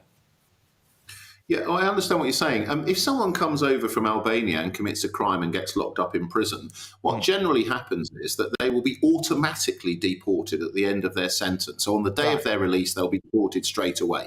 Now, if somebody then makes a legal claim for asylum, it's incredibly difficult to succeed in those claims, particularly if you come from a country like Albania. And so actually the great majority of these people are never released from prison. They go into immigration detention before they're deported, and their claim for asylum is generally dispatched fairly quickly without them being back on the streets. So in practice, the system is generally working. But as with any system, particularly a system, as I say, that's grossly under-resourced, people slip through the net, crimes are committed by those who shouldn't even be in this country, and the blame for that lays fairly and squarely on those who have failed to provide sufficient police officers, sufficient immigration officers, and sufficient courts and judges to get through these cases in a matter of days rather than months or years. Chris, fascinating stuff. I'm sure it absolutely will not be the last time I have you on GB News Live. It will be great to have you back, actually, and continue discussions like this, because this is a topic that is not going away anytime soon, because it's a key topic for Suella Braverman. She's pledged to try to do what she can to change it. But there we go. Chris Dorr, Casey, thank you very, very much. Just responding to what Suella Braverman had to say about, well, she would say it anyway, trying to deport more foreign criminals. What do you make of that, ladies and gentlemen? Some insightful stuff, actually, I thought, from Chris there. GBviews at gbnews.uk. Also in her speech, Suella Braverman said that police chiefs in England and Wales would now send an officer to every burgled home. So it's after the Home Office figures for March. These figures are shocking, by the way, so if you're about to have a cup of tea, don't, because you'll spit it out.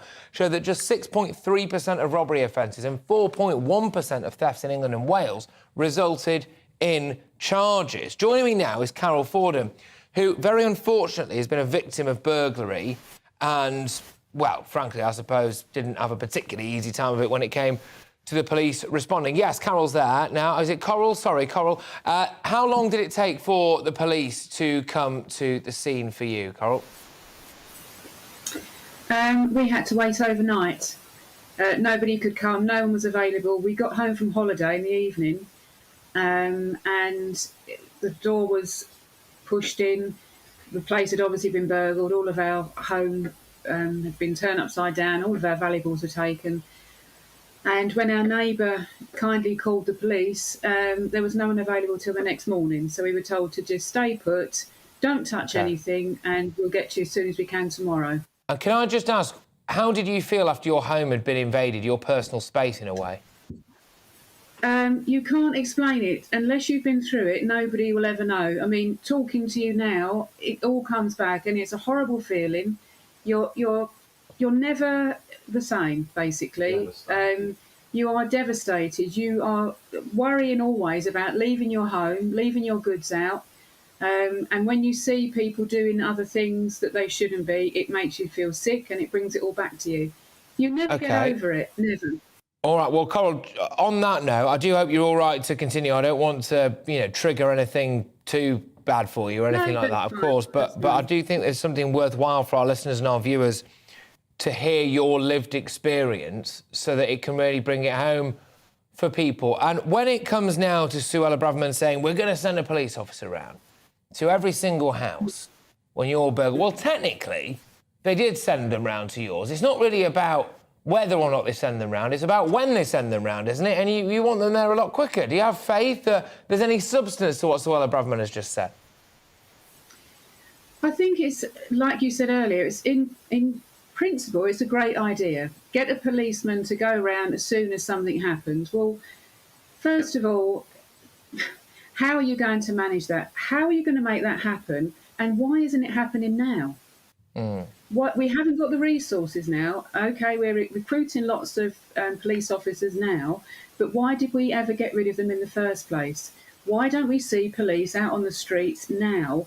When you get policemen walking around on the streets, the same as when we walk around, you get to notice different things. You get to know houses and people moving in, people moving out.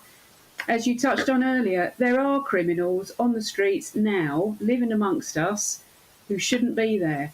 And you're always watching behind you, in front of you, round. You just become quite a suspicious person. You don't trust anybody, which is a terrible way to be. But unless you feel safe in your own home and in your environment, that is how we're being made to feel, unfortunately. So I don't really know how she's going to make these things happen, because the other thing that came across, we got to know some of the police officers to a degree. OK. All right. As they said, if Coral. we do... Sorry. No, sorry about this. I'm really, really sorry. It's fascinating stuff, Cole, but we've got a little bit of time pressure for me to go to headlines because, as well, we have got a little bit of a bit of fast-moving news that I've got to get stuck into. But, Cole, I hope you're all right. I really do appreciate you taking the time to come here on GB News, talk to us about your experiences, horrific as it was for you. I hope it never happens again. Thank you very, very much, Coral. Anyway, that was Coral there, of course, whose flat, or house, I should say, indeed, was broken into, victim of burglary. Just reacting to that news from Suella Braverman there, that every time anyone's house is burgled, or no matter what is reported as missing, then the police are going to knock on your door and check that everything's OK. Anyway, this is GB News Live with me, Patrick Christys. Coming up, yet more rail strikes as thousands of train drivers join today's walkout, causing widespread disruption. Are you sick and tired of the strikes? Do you have sympathy for the people who've gone on strikes? I'll be back in a moment.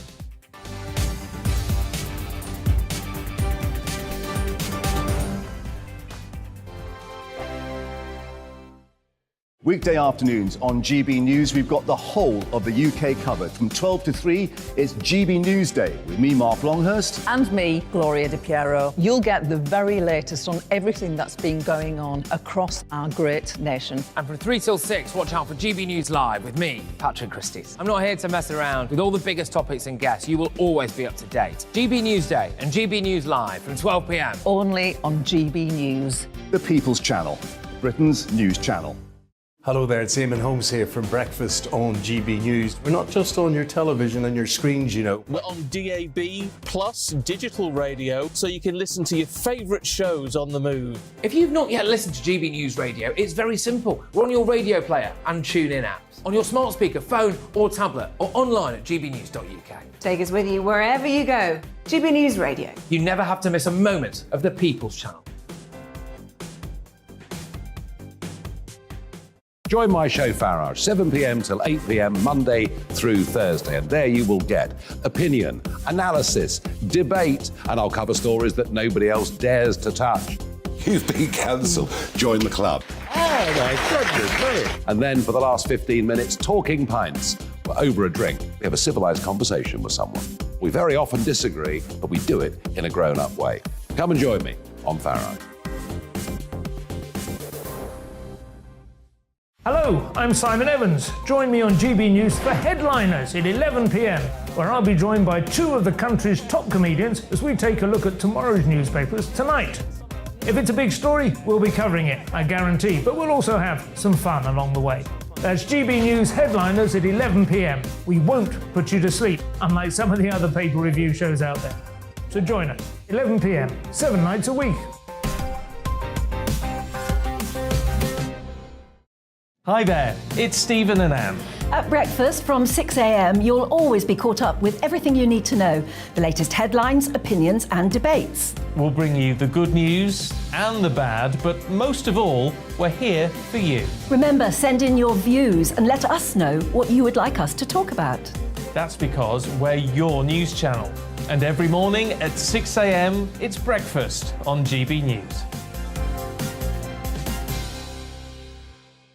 I'm Dan Wootton. Join me Monday to Thursday from 9 to 11 for the feistiest and most fun news debate on TV, where free speech reigns. I'll bring you a sharp take on the day's biggest stories, bombshell newsmaker interviews, and A-list guests. And I guarantee you, no spin, no bias, no censorship, and no reason to go to bed. That's Dan Wootton tonight, Monday to Thursdays from 9 on GB News.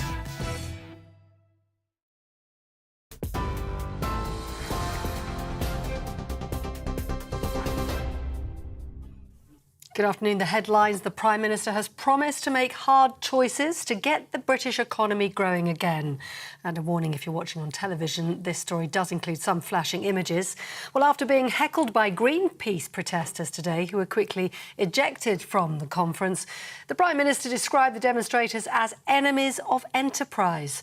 Party members responded with a round of applause to show their support, and she went on to reassure the party that both she and the Chancellor were in complete lockstep with one another. Growth means more money in people's pockets. It means businesses creating new jobs. Growth means people can feel secure and they can plan for their future. Fundamentally, growth helps people fulfil their hopes and their dreams. And that's why our dynamic new Chancellor And I will be taking action in 3 areas.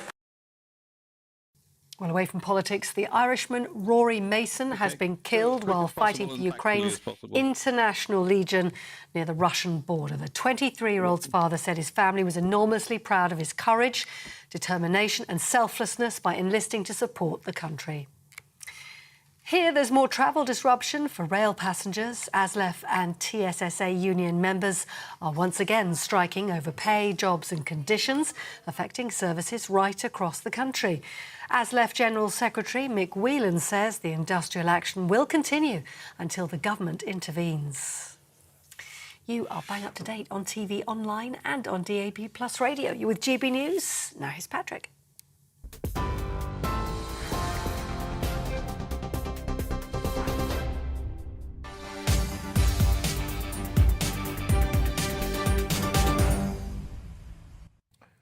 OK, people, we've spoken about illegal immigration, how easy it is to deport foreign criminals. We even delved into a little bit of tax law. Good grief, when will the fun stop?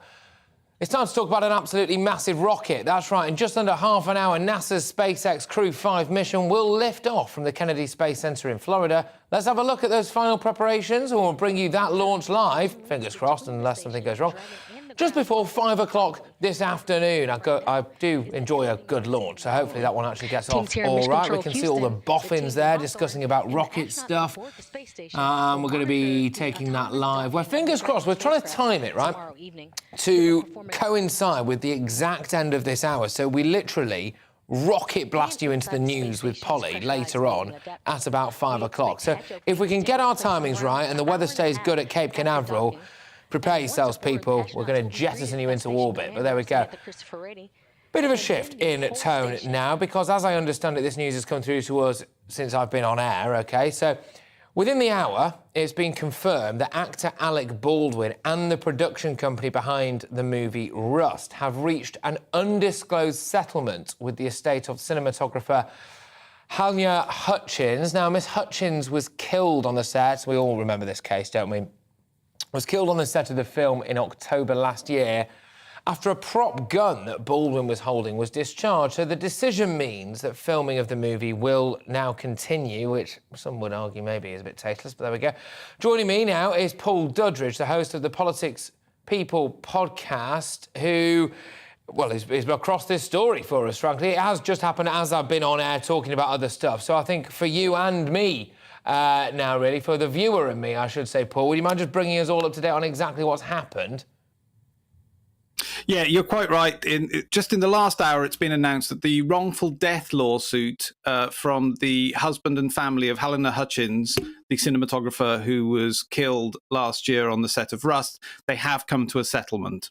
And whilst the sums are undisclosed at this time, we can confirm, as you've just said, that filming will recommence in 2023. And now the husband of Halyna Hutchins, Matthew Hutchins, who released a statement today, is joining the production as executive producer and will receive a share of the profits. So that seems to be part of the deal.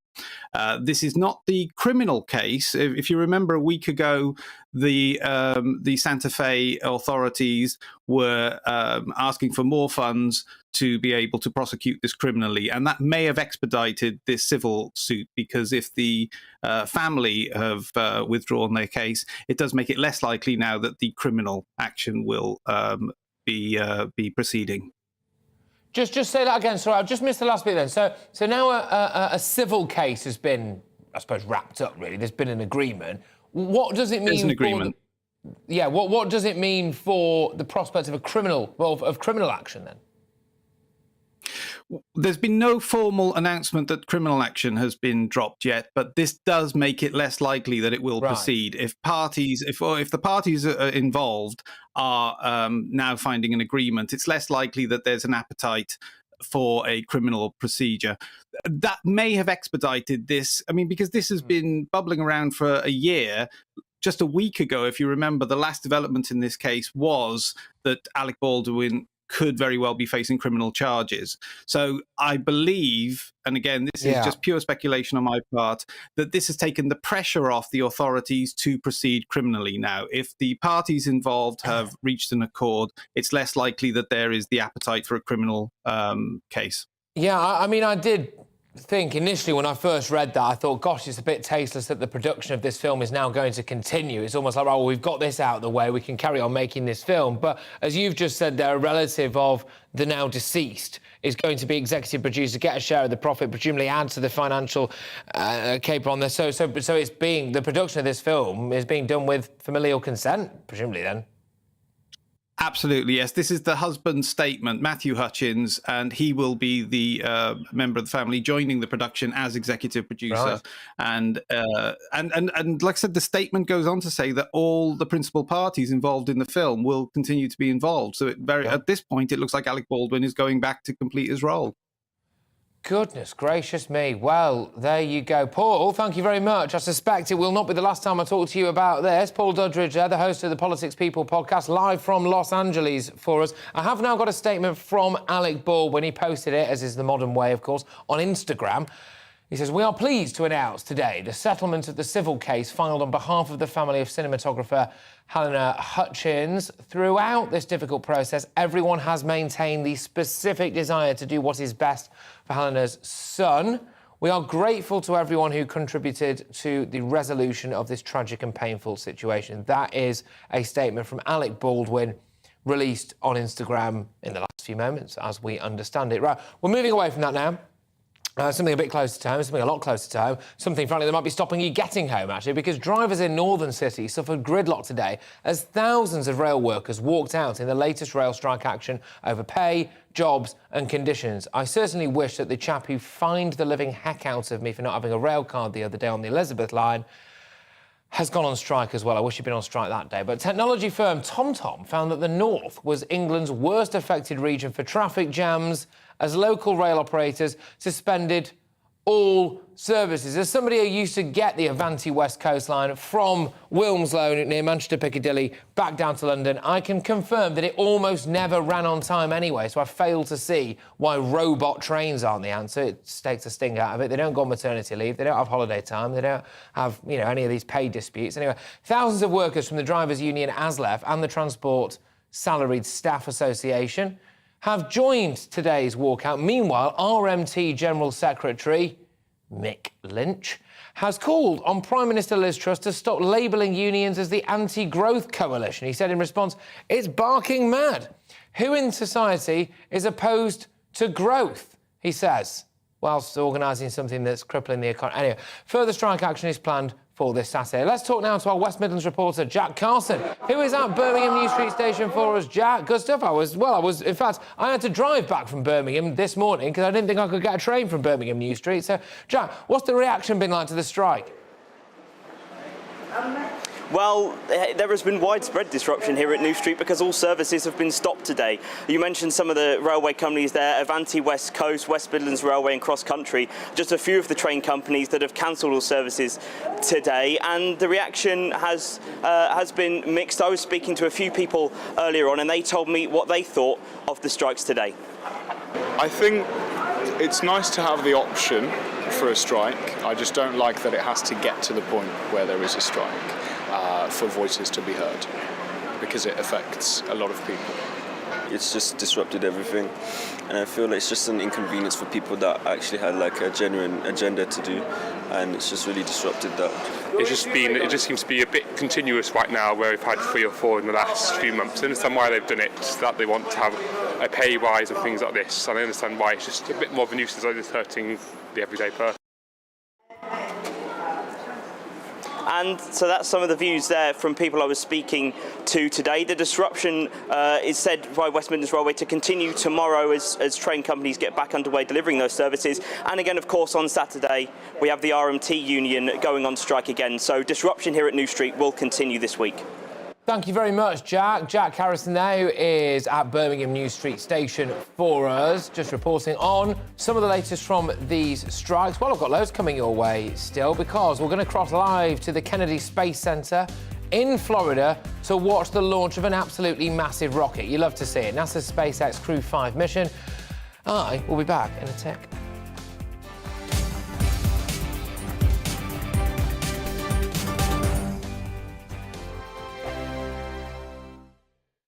Weekday afternoons on GB News, we've got the whole of the UK covered. From 12 to 3, it's GB News Day with me, Mark Longhurst. And me, Gloria Di Piero. You'll get the very latest on everything that's been going on across our great nation. And from 3 till 6, watch out for GB News Live with me, Patrick Christys. I'm not here to mess around. With all the biggest topics and guests, you will always be up to date. GB News Day and GB News Live from 12 p.m. Only on GB News. The People's Channel, Britain's news channel. Hello there, it's Eamon Holmes here from Breakfast on GB News. We're not just on your television and your screens, you know. We're on DAB plus digital radio, so you can listen to your favourite shows on the move. If you've not yet listened to GB News Radio, it's very simple. We're on your radio player and tune-in apps, on your smart speaker, phone or tablet, or online at gbnews.uk. Take us with you wherever you go. GB News Radio. You never have to miss a moment of the People's Channel. Join my show Farage, 7 p.m. till 8 p.m. Monday through Thursday, and there you will get opinion, analysis, debate, and I'll cover stories that nobody else dares to touch. You've been cancelled. Join the club. Oh my goodness me. And then for the last 15 minutes, talking pints. We're over a drink. We have a civilised conversation with someone. We very often disagree, but we do it in a grown-up way. Come and join me on Farage. Hello, I'm Simon Evans. Join me on GB News for Headliners at 11 p.m, where I'll be joined by 2 of the country's top comedians as we take a look at tomorrow's newspapers tonight. If it's a big story, we'll be covering it, I guarantee, but we'll also have some fun along the way. That's GB News Headliners at 11 p.m. We won't put you to sleep, unlike some of the other paper review shows out there. So join us, 11 p.m, 7 nights a week.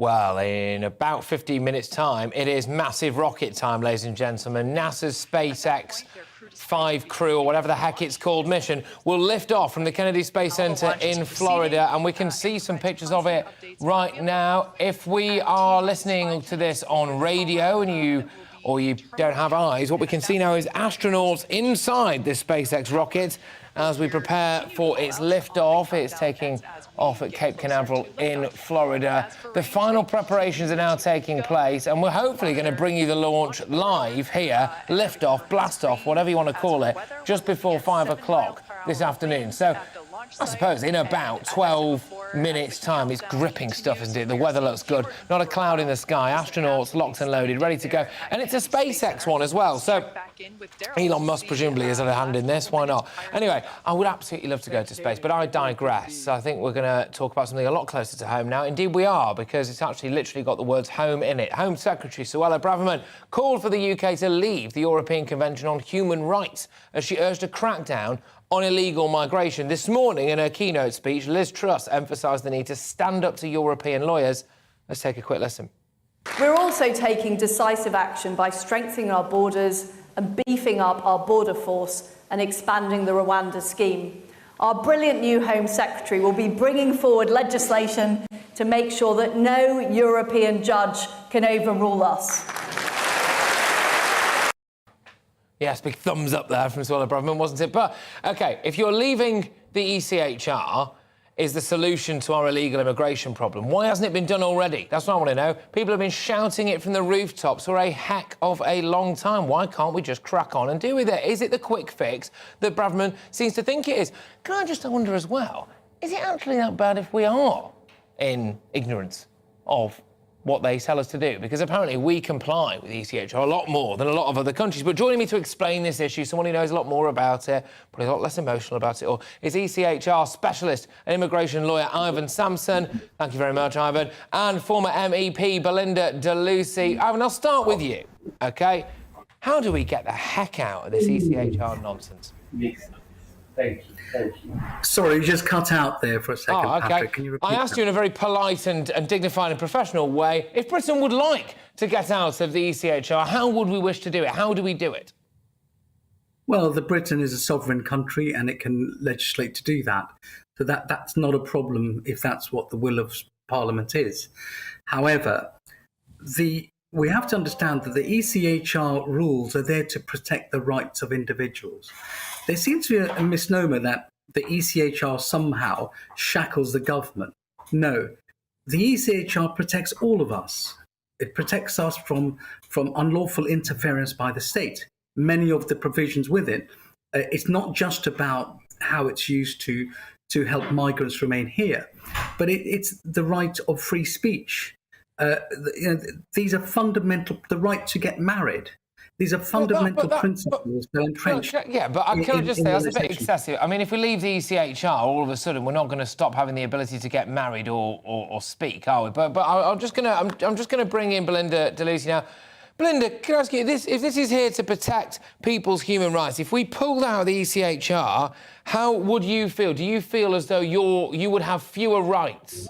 Not at all. We're very capable of creating our own Bill of Rights. You know, we've had centuries working on this. We've been through wars and plagues and famines and protests and a civil war to get where we are. And unfortunately, what was supposed to be a human rights eureka moment in the 1950s, built out of the horrors of the Second World War, the European Court of Human Rights was a good thing back then, but the world has drastically changed. Millions upon millions of people are displaced around the world, moving from poor countries to rich countries. This is not about refugees fleeing persecution. This is about seeking a better life economically. And unfortunately, the European Court of Human Rights is so open to abuse, especially with Article 8 and the right to family life. We need to leave it and we'll be completely fine. I think that's it. Ivan, why should a bloke from Moldova tell me or this country that a chap who's arrived here in a small boat from Albania can't be sent to Rwanda? Look, the principle, the fundamentals of the European Convention has been accepted by every single Western European country. We're going to be in the same room as Belarus and Russia. Those are the only two countries which don't accept the ECHR principles. It's not a good look, Patrick. We have to remember we're a decent country and we have to protect the rights of individuals, rights that have been agreed by all the signatories, that are the fundamental rights that should be protected. So what is it that we're going to have in our Bill of Rights that's not in the ECHR already? It's been agreed. We've had 50 years of it. We drafted it. It was British lawyers who drafted the ECHR. So we've said these are fundamental rights that need protecting. Okay, I hear this. We now have a different set of rights. Okay, Ivan, I hear this point a lot, Belinda. I'll just throw it back over to you straight away, Belinda. You're itching to get involved. Go on. Yeah, I'm itching to go because this is one of the biggest problems with these sort of the EU fanatics. I know it's different from the EU, but it's the same ilk, this supranational governance that interferes in the domestic policies and politics of nation states and independent countries. They're obsessed with the international stage, their reputation with the world. Oh, God forbid you protect British security, protect the safety of the British public first. Oh, God forbid. Let's cow down. Let's kneel to the altar of impressing our international friends. This has got to change. We must prioritise our borders, our security, the British people and British interests first. Well, Belinda, I just want to say, I hear this argument of we don't want to be in the same room as Belarus and Russia time and time again. So what is your answer to that? I'll come back to you, Ivan, in a second. But Belinda, what is your answer to that? Because for a lot of people, that is a massive turn-off, right? Actually, when you break it down like that, I don't want to be like Belarus and Russia. I'd rather be, God forbid, like France. Yeah, but I mean, you could say the same, or look who's part of the EU. If Britain leaves, we'll be like Mugabe in Zimbabwe. It's absolute rubbish and it's very manipulative. We don't have to be like Russia. We can lead the way. There are a lot of unhappy European nation states that want to control their borders more. Look at Italy, what's just about happened to Italy. Why do you think that they have got a far more right-wing government now? Because we're pushing back on this open borders. And this is what the judges in the ECHR, by the way, are far more politically appointed than our judges in our Supreme Court. Remember, we have 3 courts that the Rwanda policy had to get through: High Court, Appeal Court, Then we have the Supreme Court. Our judges are some of the best in the world, and yet some foreign judge in a foreign land gets to overturn them. It's not right. Well, it's and it interesting. needs to change. It's an interesting point. Ivan, I'll come back to you. I think it'd probably be the final word on this. It's a point that I've wanted to put to someone such as yourself for a while, which is, look, we're very blessed in this country to have had a lot of history and, you know, a pretty relatively unbroken history, which has led to a long-established legal system, the likes of which might not be, you can't really say, for maybe some of the nation states that are involved in the ECHR. Why should they have a final approval over us? If anything, should they not be looking to us? Ivan, that? Is it that? Ivan? Me to answer that? Sorry, yes, Ivan, you, please. Yes. I mean, look, we don't have a right to have our own judges. When there's retirements and so forth, we've lost that right to have our judges also on the ECHR panel of judges. And that's a direct result of us leaving the European Union. But look, what you have to think about is the judgments that come out of the European Court. Strasbourg, and I hope many of my lawyer friends will agree with me, have come up with some brilliant judgments to protect the rights of individuals, where national states haven't done that. So they're looking at it away from the state dynamics and looking at it purely from a legal perspective and also from a proportionality perspective. So you're going to get good decisions. Just because another nationality judge is deciding something doesn't mean it's a bad judgment. It's interesting, though, isn't it? We are going to have to leave. Criminals are loving it. Okay, well, I'll tell you what, it's feisty stuff. We are going to have to leave it there. Again, it's yet another topic here on GB News Live that we could bang on about all day. Ivan Sampson, can I just say thank you very much. You do always put up the good fight, my good man, especially as immigration lawyer there, and of course the wonderful former MEP Belinda Lucy. Right, in fact, we were going to go to emails, but no, apparently, finally, ladies and gentlemen, it is massive rocket time. NASA are launching their SpaceX Crew 5 mission to the International Space Centre imminently, any second now. NASA has said that everything remains on target and we're expecting liftoff shortly. In the build-up to the launch, I'm joined now by the astronomer Mark Thompson.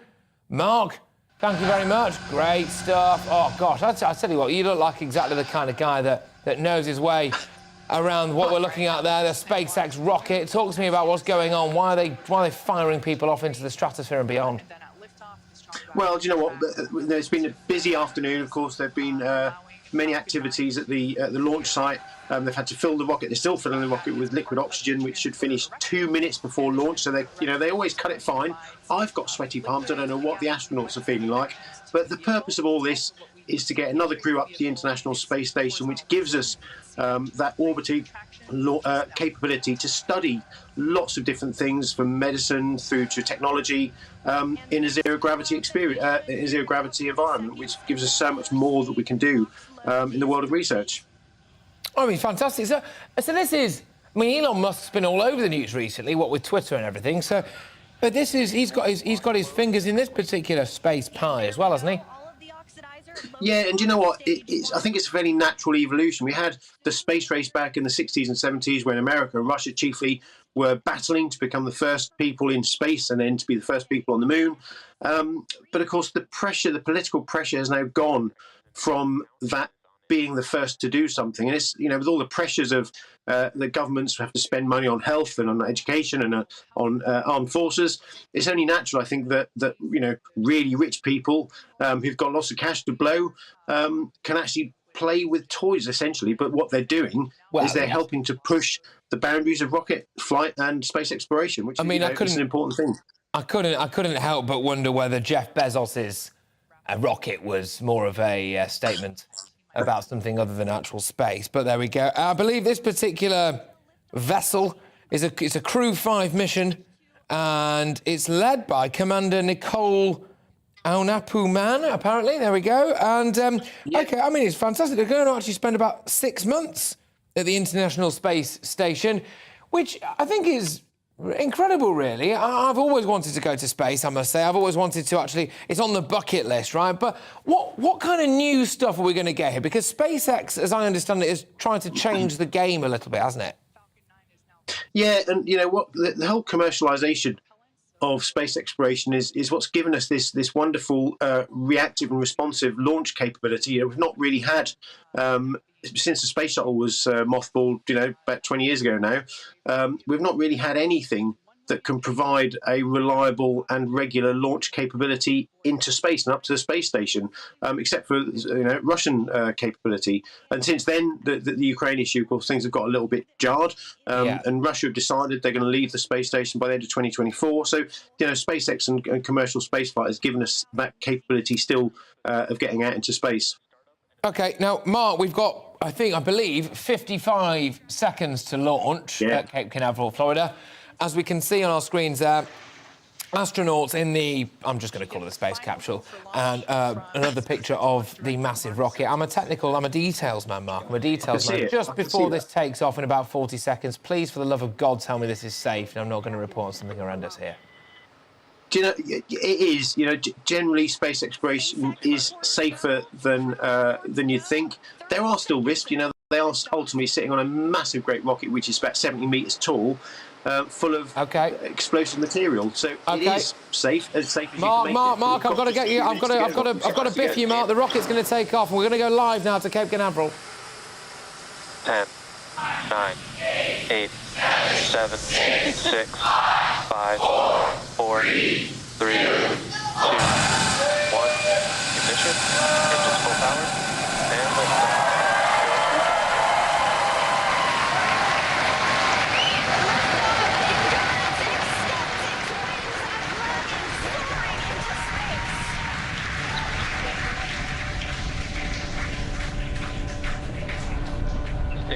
Okay, if you are listening on radio, the massive rocket has just taken off. It's the NASA SpaceX Crew 5 mission preparing to jettison itself into space and join up with the International Space Station. It's liftoff there from Kennedy Space Center, Cape Canaveral, Florida. The Falcon 9 rocket is topped by a Dragon spacecraft, and we're going to go back now to our space expert.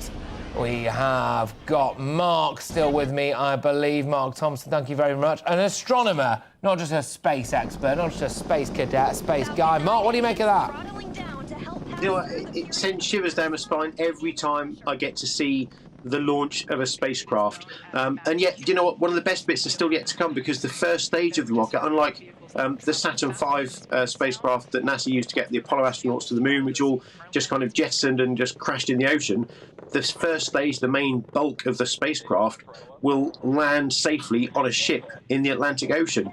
And it'll happen in about 9 minutes. You'll see the spacecraft come down in a controlled fashion, and it will just land vertically, just like it just took off. And every time I watch it, it's just an incredible feat of engineering. This is incredible stuff. So, do you have any idea roughly how long it is before a bit of this massive rocket breaks off and lands on a ship in the sea? Yeah, so it'll be probably about another 8 minutes before the first stage, the main stage of the rocket, which we're looking at the engines, the Merlin engines now. In a short while, they will disconnect from the second stage, which will take the astronauts up to the space station, and they get there in about 29 hours, so about this time tomorrow. And very soon we'll see separation of the two, and then in a few minutes' time we'll see it land back on the ship, which is a crazy thing to watch. Can I ask, what would it feel like right now to be an astronaut in the top of that rocket, in the Dragon spacecraft? The G-force, is it just immense? Yeah, do you know what? I would love to have a go. I'd probably scream all the way up. But yeah, it must be the most immense experience, like a fairground ride on steroids. They put about 7 or 8 G in the launch, and I just can't begin to imagine they're just there for the ride, and to be on board when your entire body is feeling that pressure must be the most amazing experience. It really must be, and something's happened. I can't quite tell exactly what it is. So what we can see is the main stage of the engine is now separated from the second stage and the Dragon capsule, which will carry on up to the space station, and we'll now wait for a few more minutes for that second stage, or that core stage, to just drop back in a controlled fashion to a boat in the middle of the ocean. That's incredible, isn't it? The fact that you can land it in the ocean on a ship. Unbelievable. Just amazing. No, it's unbelievable, and this is an absolute joy to watch, I must say. Sorry to everyone who's listening on radio, but it is incredible. Loses something, doesn't it? Well, it is incredible. What we can see now, you can see this is the second stage engine, which is now firing to accelerate even more. Speeds in excess of thousands of miles per hour, and that will get them fast enough to eventually match the orbital speed of the space station to allow them to dock. And so the technology involved in all of this is absolutely mind-blowing. And just to emphasise again, well, look, I'm gonna drag it into the gutter here, Mark. The bottom bit of that rocket will jettison itself off and land on a ship. And was that Elon Musk's almost like patented technology? Was that the big thing that SpaceX were really trying to do? Was that the big point of difference? Yeah, it was. You know, he wanted to build a sustainable, reusable rocket system. And once that main stage, the bottom bit, drops away and lands safely, hopefully, they'll clean it up and they'll use it again for another launch. And it has enabled the cost of spaceflight and launches to come down significantly. So it's a brilliant piece of technology. And when you think, you know, back in the days of the Apollo missions, you would see astronauts busy flicking away at switches. The technology inside the Saturn V, my mobile phone's got more technology than that had, and yet there they were, the crew of the Dragon capsule just sat there twiddling their thumbs pretty much while the computers did it all, which is the world apart. This is, I must say, I'm doing my dream job now, but I'm looking at other people doing my second dream job, which will be to go to space. Mark, thank you so much for expertly guiding us through that rocket launch live here on GB News Live. Mark Thompson there, astronomer. And if you are just joining us, that is the launch of the NASA SpaceX rocket that is essentially going to join up with the International Space Station in, remarkably, around 29 hours, actually, which is incredible, really, isn't it, when you think about how long it takes you to fly to various parts of the planet that we're currently on. It's incredible to think that in just 29 hours' time, that thing will be docking at the International Space Station. Lots more to come, though, in the final hour of this show on GB News Live. Well, you just had a massive rocket launch. We've spoken about how we can deport foreign criminals, the latest goings-on in the Conservative Party as well. What's not to love, ladies and gentlemen? But I'm going to be giving you the highlights, potentially some would say lowlights of Liz Truss's speech.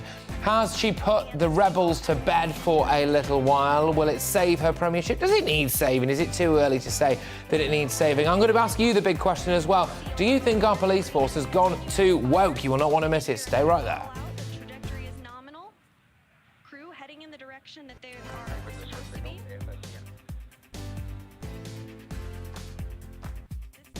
Well, that was rather quick. There you go. This is GB News Live with me, Patrick Christys, bringing you up to date with everything that you need to know this Wednesday afternoon. So coming up, Liz Truss gave her maiden speech as Prime Minister to the Conservative Party conference this morning. She pledged to steer the country through the tempest and get Britain moving. She's also been credited with producing a strong speaking performance, despite long-standing criticism that she isn't the strongest orator. In fact, some people have gone far beyond that and said that she's rubbish at it. But with a lack of cabinet discipline and questions over her and Kwasi Kwarteng's economic competence, I'll ask if her speech was enough to steady the ship. And from a new PM to a new Home Secretary, Suella Braverman urged police to stick to putting criminals behind bars and avoid getting involved in political protests in her speech yesterday. We'll discuss whether her tenure could spell the end for woke policing. No more taking the knee outside Downing Street. No more Macarenas at a gay pride event somewhere like that. And a new study as well suggests that have better heart and lung capacity. Men have better heart and lung capacity than women, raising fresh questions about whether they should be competing in female sport. This is, of course, in relation to trans athletes. Researchers concluded long-term estrogen exposure and testosterone suppression were not enough to level male bodies out with women. Shock horror, hey? I'll speak to transgender teacher Debbie Hayton about all of this later in the hour. So, we've got all of that to come. What's not to love? Let's get stuck in, shall we?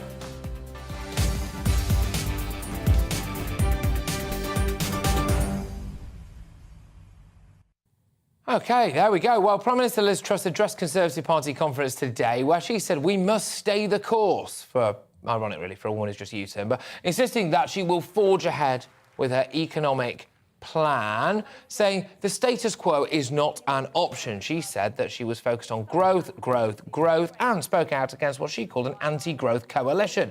Her speech coming against a backdrop, of course, of financial and political turmoil. It was naturally interrupted by some uncooperative crusties in the shape of Greenpeace. There was a banner saying who voted for this before they were swiftly removed by security guards from the auditorium. Well, what can we make of all of that? I believe it was in Birmingham, actually, where Theresa May coughed her way through her speech. A bit of the set fell off and a man handed her a P45. So by that standard, it was actually pretty peaceful for good old Liz Truss. And joining me in the studio right now is political commentator Haz Ahmed. Haz, thank you very much for joining me.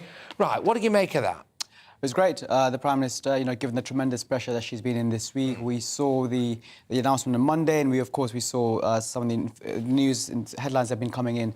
With all the pressure that she was in, she's really worked this conference. She's really got the members and, of course, MPs as well behind it. I trust, this was a very peaceful speech, except from the Greenpeace, who call themselves peace, but they're not really peaceful. Well, no, and also they were dispatched relatively quickly, which we can all agree is a good idea. But I've got a big concern when it comes to the Conservative Party, which is that, as far as I can see, at the minute, the Tory party looks as though it doesn't want to be re-elected because you've got so much infighting. Mm-hmm. No, I don't think there is there is not any infighting as there's been said out there in the media and other places. Because I've been to so many fringe events. If there was a case, on the policy forum, for example, we're discussing about the next ideas for the next manifesto, how it would look like. People were really motivated to get things done together. There was never, you're wrong, I'm right, any of this stuff. And I think, as we saw how some of those Greenpeace protesters were let in, I think there were some people who just shouldn't have been there, making some of these comments on behalf of the Tory party members. Look, I put it to you, I was at Tory party conference for the vast majority of it, and I was at various different events. I think it's no particular surprise to a lot of people that I don't exactly lean to the left, personally, right? So I'm not there with any kind of agenda. But I was surprised that so many people, like lower-level Tories, I would say, like local councillors and people like that, were just quite dismayed, and that was coming across. Do you think the Conservatives need a little bit of time out of power just to regroup and then go again?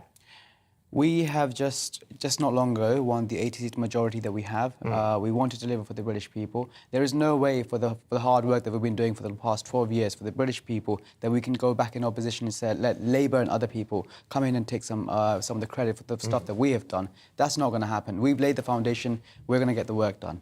OK, I'm just going to play a couple of things now out to you. I went out and asked the British public, well, some of the British public, anyway, a few of them, it was raining, whether or not the Conservative Party is electable, and here's what the people who bothered to stop had to say. Definitely not. Why not? I think this week says it all, doesn't it? Well, we'll give you some specifics, guys. They're all contradicting themselves constantly. So the infighting? Yes. OK, what about Labour? I think they're all as bad as each other, to be honest, at the moment. Yes, if in 2 years, their plan works, but they've got to hope that... but they're waiting for crumbs to trickle down. They're giving a lot away to the top, and I don't think 2 years is going to be enough for the crumbs to trickle down to make a difference to people. Nope. Why not? Because they seem to be only caring for the rich people, mainly, and they don't have a plan for a green economy as well, setting the wrong priorities at the time, I think. Do you think Labour are electable? I think Labour are electable, the Greens are electable, but with the current electoral system, probably not. Where the Conservatives used to like their fiscal and monetary policy, but that was a decade ago. Right. And seeing how they've been changing, and from my perspective, moulding into something not worth electing. So you're politically homeless? Essentially. Some reassuring stuff here, and I do think as well that we should steer clear of a lot of this narrative of doom-mongering. I think when the coronavirus first kicked off, we got addicted in this country to disaster and to doom and to everything being in chaos and crisis non-stop, 24/7. And so I think that actually what we're witnessing now is, an element of a natural political cycle that people shouldn't get too worked up over. And I'll just bring my guest back in here, and one of the reasons I say that is because a lot of people are saying they're politically homeless, which means they can still be got by the Conservative Party. And there will be, all being well, a couple of years until the next general election.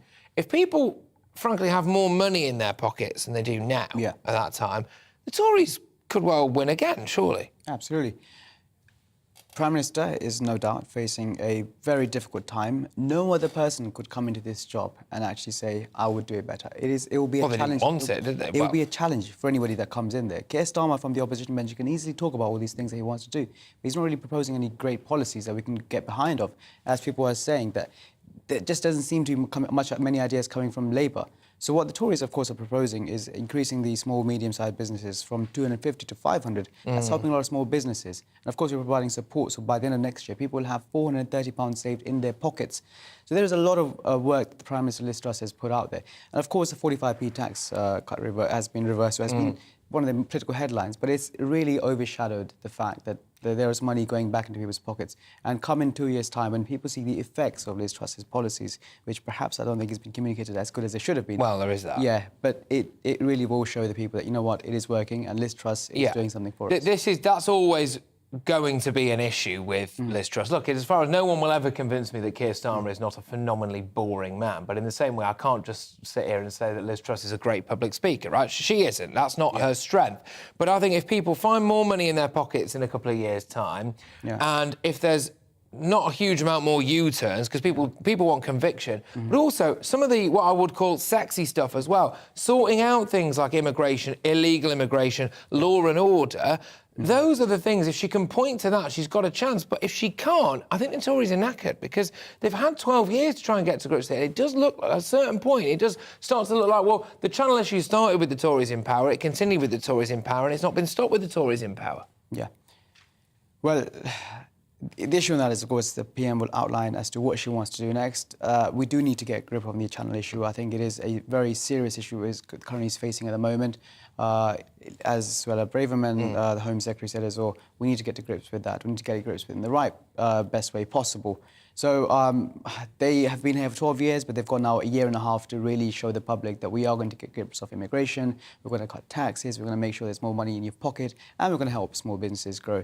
But like I said, 12 years, judge us by the end of this Prime Minister's term, and let's see where we are by then.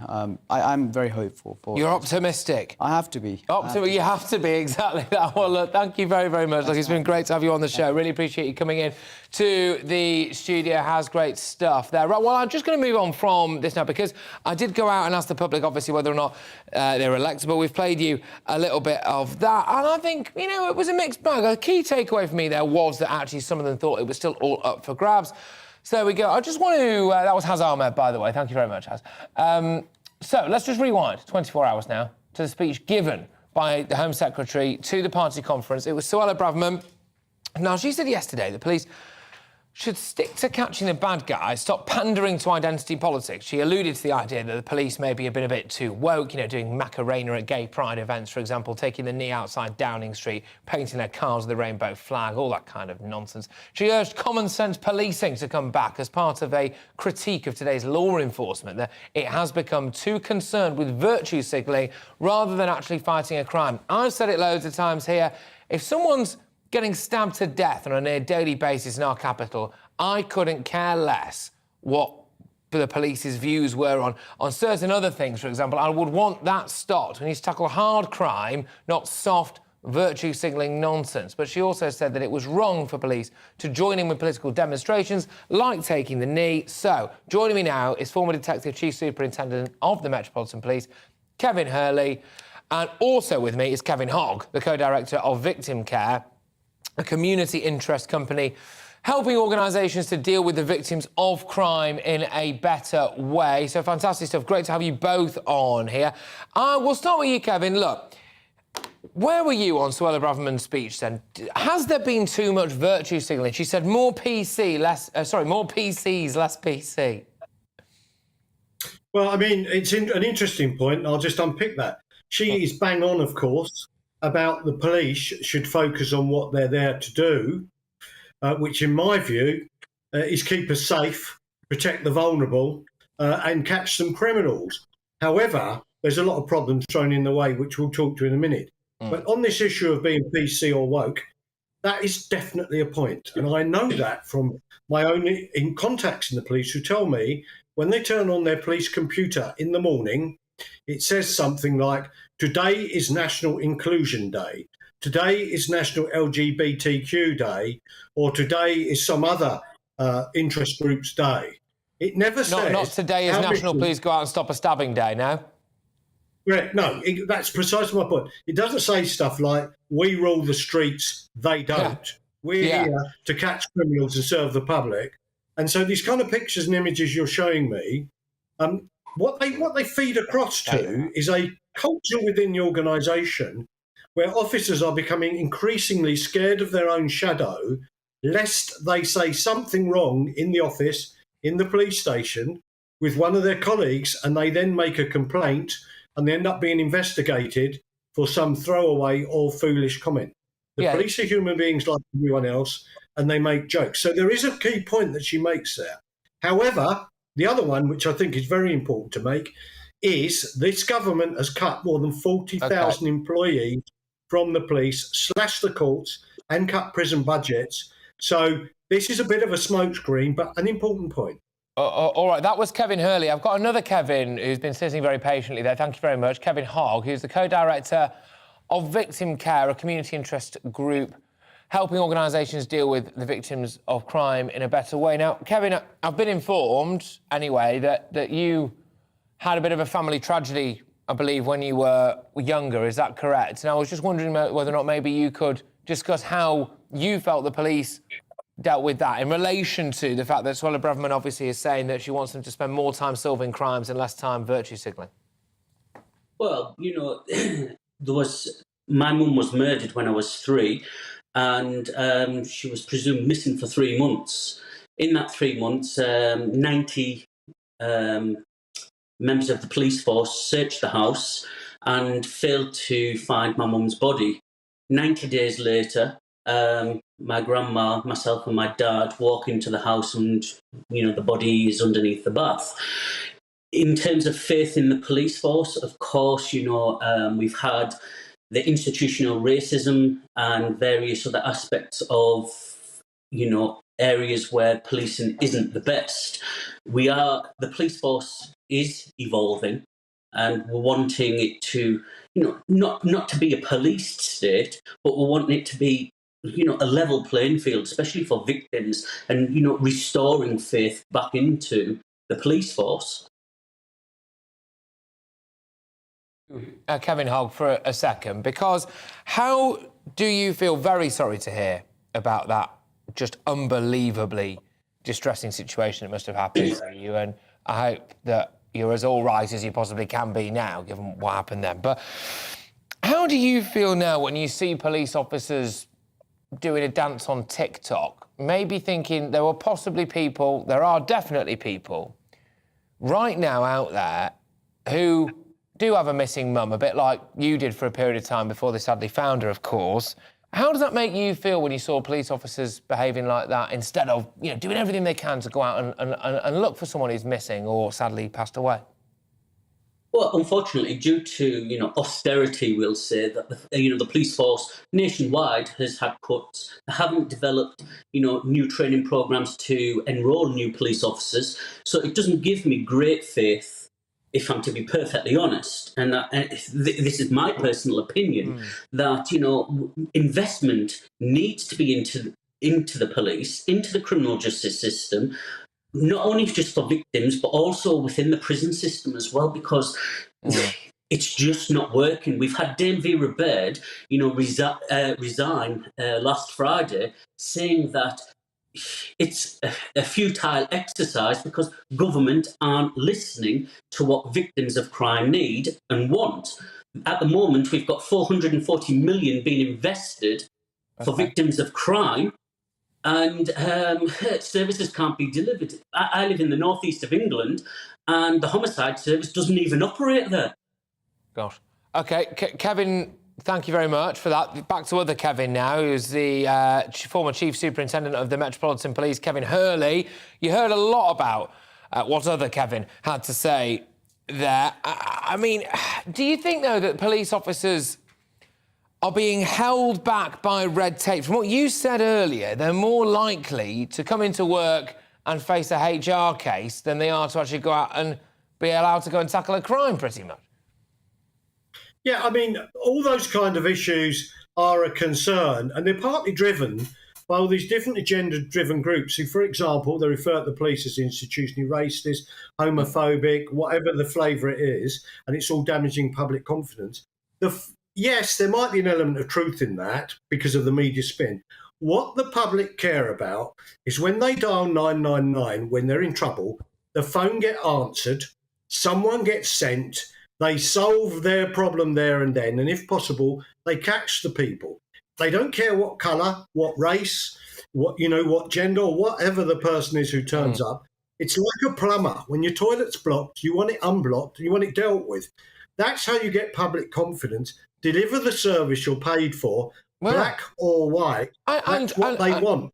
And on that, I mean, look, again, guys, we're going to have to get you both back on here. It's a shame we can't do 1 hour specials on all of the topics that we talk about on here because they are such good things. But it's amazing, Kevin Hurley, that you mentioned there about these accusations and allegations of institutional racism. There are bad apples everywhere. I'm not trying to get rid of any to diminish any racism anywhere at all. But there have been reports put out when it comes to things like the way that police didn't prosecute for a long time the grooming gang stuff. They were afraid of stoking racial tensions. You think, well, hang on a minute, we can't have it both ways. But anyway, both of you, thank you very, very much. Great to have you both on. Former Detective Chief Superintendent at the Met Police, Kevin Hurley, and as well the wonderful Kevin Hogg as well, the co-director of Victim Care, Community Interest Group. Very moving story there, wasn't that, about the sad passing of his mum. Get in touch and all of that, people. GBviews at gbnews.uk. This is GB News Live with me, Patrick Christys. And as we rattle towards the final half hour of this show, more on that claim from the RAC now. If you're driving, you're in your car, you're listening to us on radio, get your ears around this. They're being ripped off, apparently, drivers at the petrol pumps by at least 10p per litre because of retailers pushing up their profits. We've got all of that coming your way and much, much more as well. The latest goings on when it comes to our borders, the latest going on when it comes to crimes. It's not just fuel prices, it's everything in between as well. I'll be back in a tick. Stay tuned.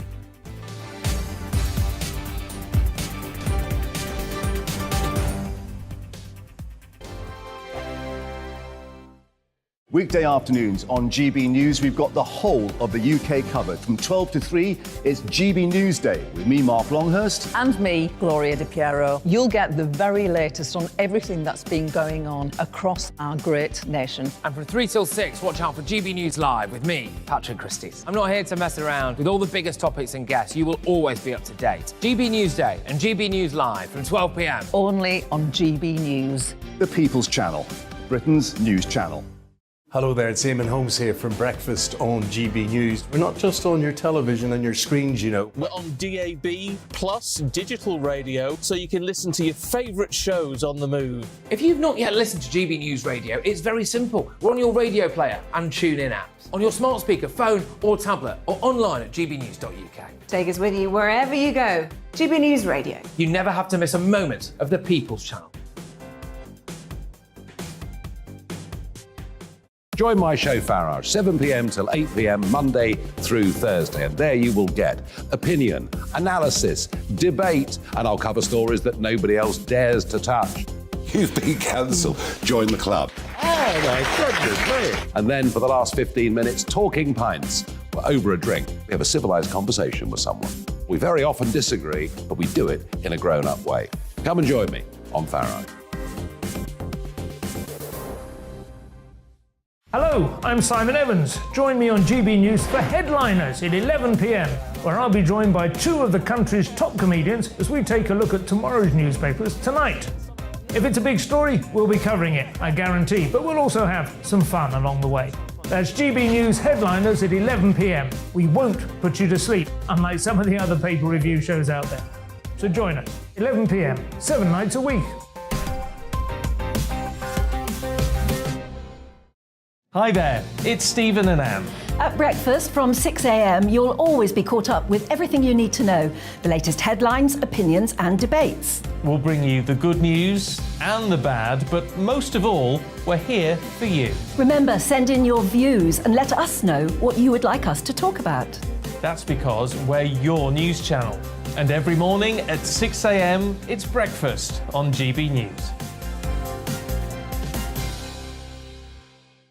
I'm Dan Wootton. Join me Monday to Thursday from 9 to 11 for the feistiest and most fun news debate on TV, where free speech reigns. I'll bring you a sharp take on the day's biggest stories, bombshell newsmaker interviews, and A-list guests.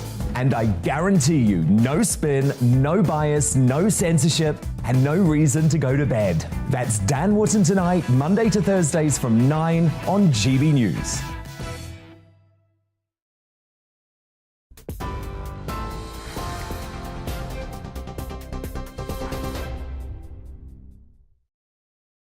This hour, the Prime Minister has promised to make hard choices to get the economy growing again. And a warning for those watching on TV, there are some flashing images coming up. After being heckled by Greenpeace protesters at Tory party conference, by the way, who were quickly ejected from the conference, Liz Truss described those demonstrators as enemies of enterprise. Party members responded with a show of applause, and she went on to assure the party that she and the Chancellor are in complete lockstep with one another. Growth means more money in people's pockets. It means businesses creating new jobs. Growth means people can feel secure and they can plan for their future. Fundamentally, growth helps people fulfil their hopes and their dreams. And that's why our dynamic new Chancellor and I will be taking action in 3 areas. A man who caused a gas explosion which killed a toddler in Lancashire has been sentenced to 15 years in jail. Darren Greenham used an angle grinder to cut a gas pipe which he planned to sell as scrap metal while drunk and under the influence of drugs. 2-year-old George Hines died in the blast. He was next door. A French court has cleared 3 British teachers of any wrongdoing over the death of 12-year-old Jessica Lawson, who drowned while on a school trip in 2015. Stephen Lane, Chantel Lewis and Daisy Stathers were found not guilty of the French equivalent of manslaughter by gross negligence.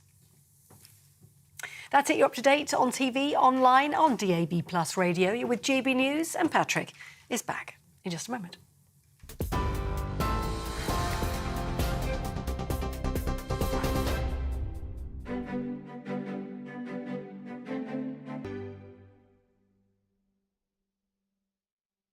Markets for you.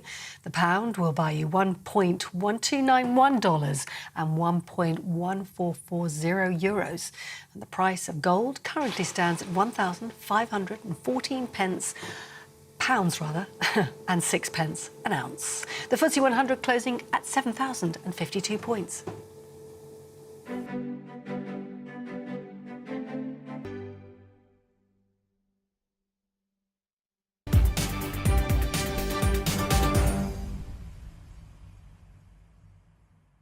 GB News Live with me, Patrick Christys. Now, are motorists being ripped off at the pumps? The RAC certainly thinks so. The motoring organisation says that motorists are being denied a further 10p cut in petrol prices because retailers have pushed up their profit margins. Excuse me, gosh.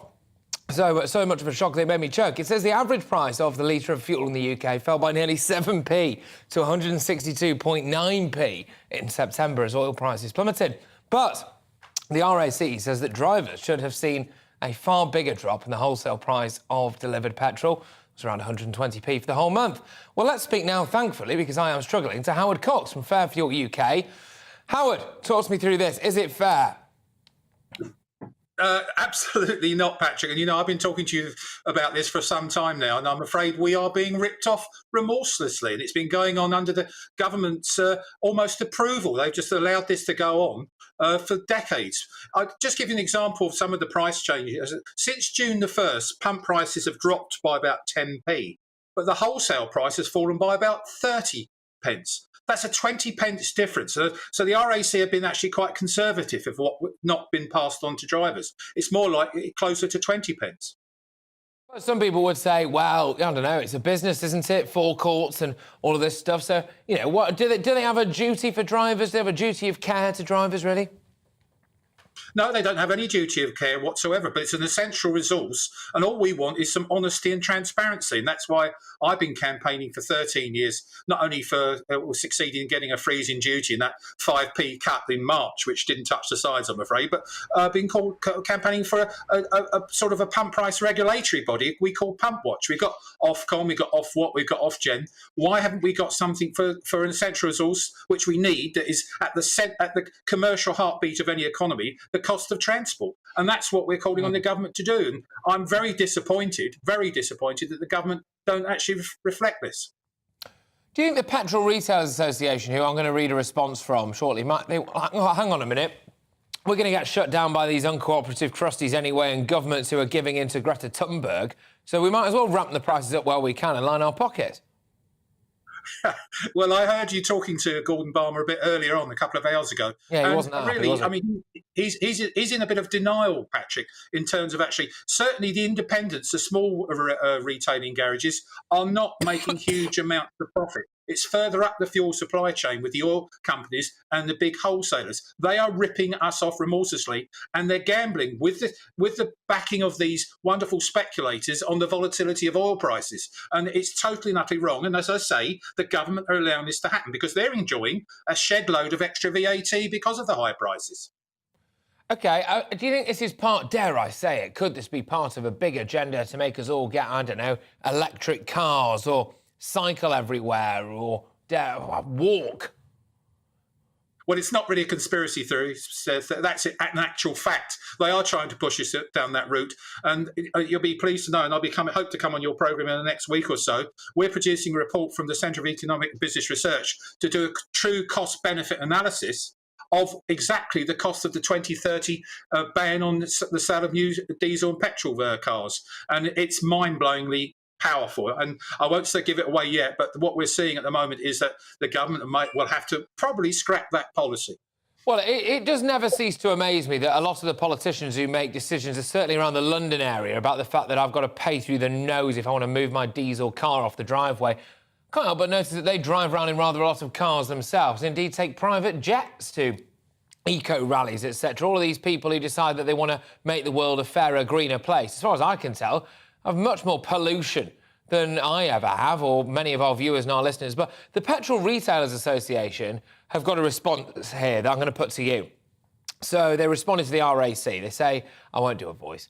To remain in business, fuel retailers have had to contend with increased operating costs driven by a 40-year high inflation rate, and these must be covered, hence the need for increased fuel margins. An example is the tripling of energy costs for businesses, as there wasn't a price cap. Well, there you go. I suppose that's their argument. What's yours to that, then? Is it nonsense or is it fair enough? I accept the recent 3 or 4 months, but I'm afraid for the 10 years up until 2020, most retail margins on petrol and diesel are around about 8 to 10 pence per litre. OK, they are now 25 to 30 pence per litre in the last 3 years. We haven't had that energy problem, before the last 6 months. For about the 2.5 years before the energy problem we've had in this crisis, this incredible thing we're all suffering from, they were ripping us remorselessly, especially during the lockdown time. There's talk, Howard, people go, I'm too poor to pay my energy bills, Well, if it's a choice between getting to work if you have to drive and not, I can't help wonder, are we going to have mass non-payments? People just filling their cars up to the max at pumps and going, no, I'm not going to do it. En masse, maybe that's a way to bring down the prices. But, of course, we couldn't encourage such, well, I was going to say civil disobedience. I mean, active mass criminality. But there we go. Howard, thank you very much. Howard Cox, founder of Fair Fuel UK, who informs me that he'll have some big news for me next week. So there we go. Look forward to that, Howard. Anyway, lots of you have been getting in touch. It's email time. gbviews@gbnews.uk. On strike action, Patricia says, I have no sympathy for those on strike. Good, Patricia. Patricia.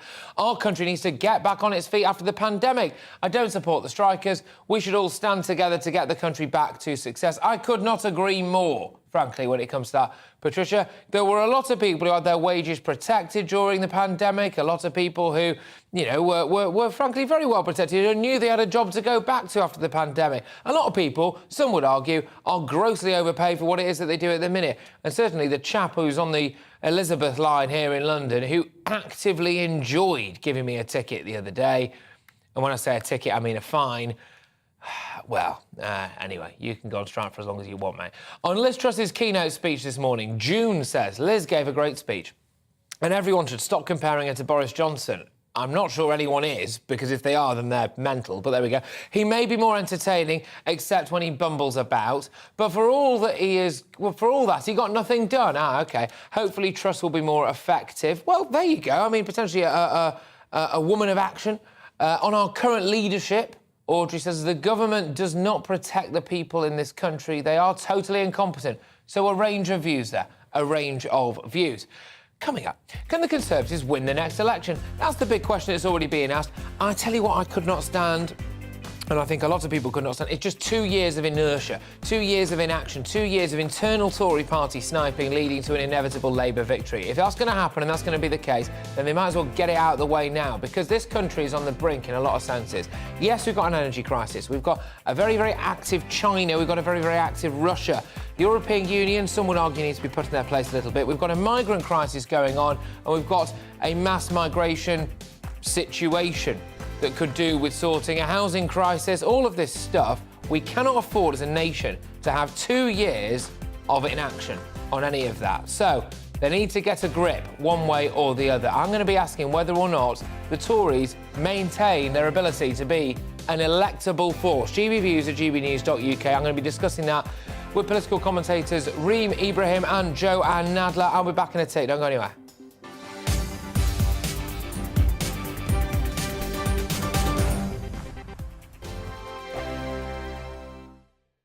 Weekday afternoons on GB News, we've got the whole of the UK covered. From 12 to 3, it's GB News Day with me, Mark Longhurst. And me, Gloria Di Piero. You'll get the very latest on everything that's been going on across our great nation. And from 3 till 6, watch out for GB News Live with me, Patrick Christys. I'm not here to mess around with all the biggest topics and guests. You will always be up to date. GB News Day and GB News Live from 12 p.m. Only on GB News. The People's Channel, Britain's news channel. Hello there, it's Eamon Holmes here from Breakfast on GB News. We're not just on your television and your screens, you know. We're on DAB plus digital radio, so you can listen to your favourite shows on the move. If you've not yet listened to GB News Radio, it's very simple. We're on your radio player and tune-in apps, on your smart speaker, phone or tablet, or online at gbnews.uk. Take us with you wherever you go. GB News Radio. You never have to miss a moment of the People's Channel. Join my show Farage, 7 p.m. till 8 p.m. Monday through Thursday, and there you will get opinion, analysis, debate, and I'll cover stories that nobody else dares to touch. You've been cancelled. Join the club. Oh my goodness me. And then for the last 15 minutes, talking pints. We're over a drink. We have a civilised conversation with someone. We very often disagree, but we do it in a grown-up way. Come and join me on Farage. Hello, I'm Simon Evans. Join me on GB News for Headliners at 11 p.m, where I'll be joined by 2 of the country's top comedians as we take a look at tomorrow's newspapers tonight. If it's a big story, we'll be covering it, I guarantee, but we'll also have some fun along the way. That's GB News Headliners at 11 p.m. We won't put you to sleep, unlike some of the other paper review shows out there. So join us, 11 p.m, 7 nights a week.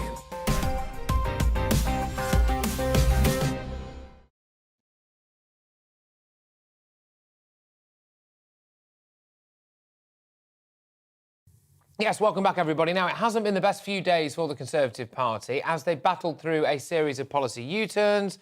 Well, a policy U-turn, a so-called coup by senior ex-cabinet ministers, and a protest which disrupted Prime Minister Liz Truss's speech at conference today. Can I just say, out of all of those things, the protest was the best thing that happened to Liz Truss, actually. It got people off their seats, it got people backing her. Look, we can see people applauding there. Anyway, senior Tories have sought to dismiss their political problems as a minor disturbance. But is that really the case? So the party has been tanking in the opinion polls. Some people, in my opinion, the snivelling Westminster lobby lot, are far too quick to go, oh, God, she's the most unpopular Prime Minister in history. She's been in the job for 2 minutes, OK? Give her a bit of a break. But many are wondering whether the Conservatives are still an electable force. I put this very question to the public earlier on. Here's what they had to say.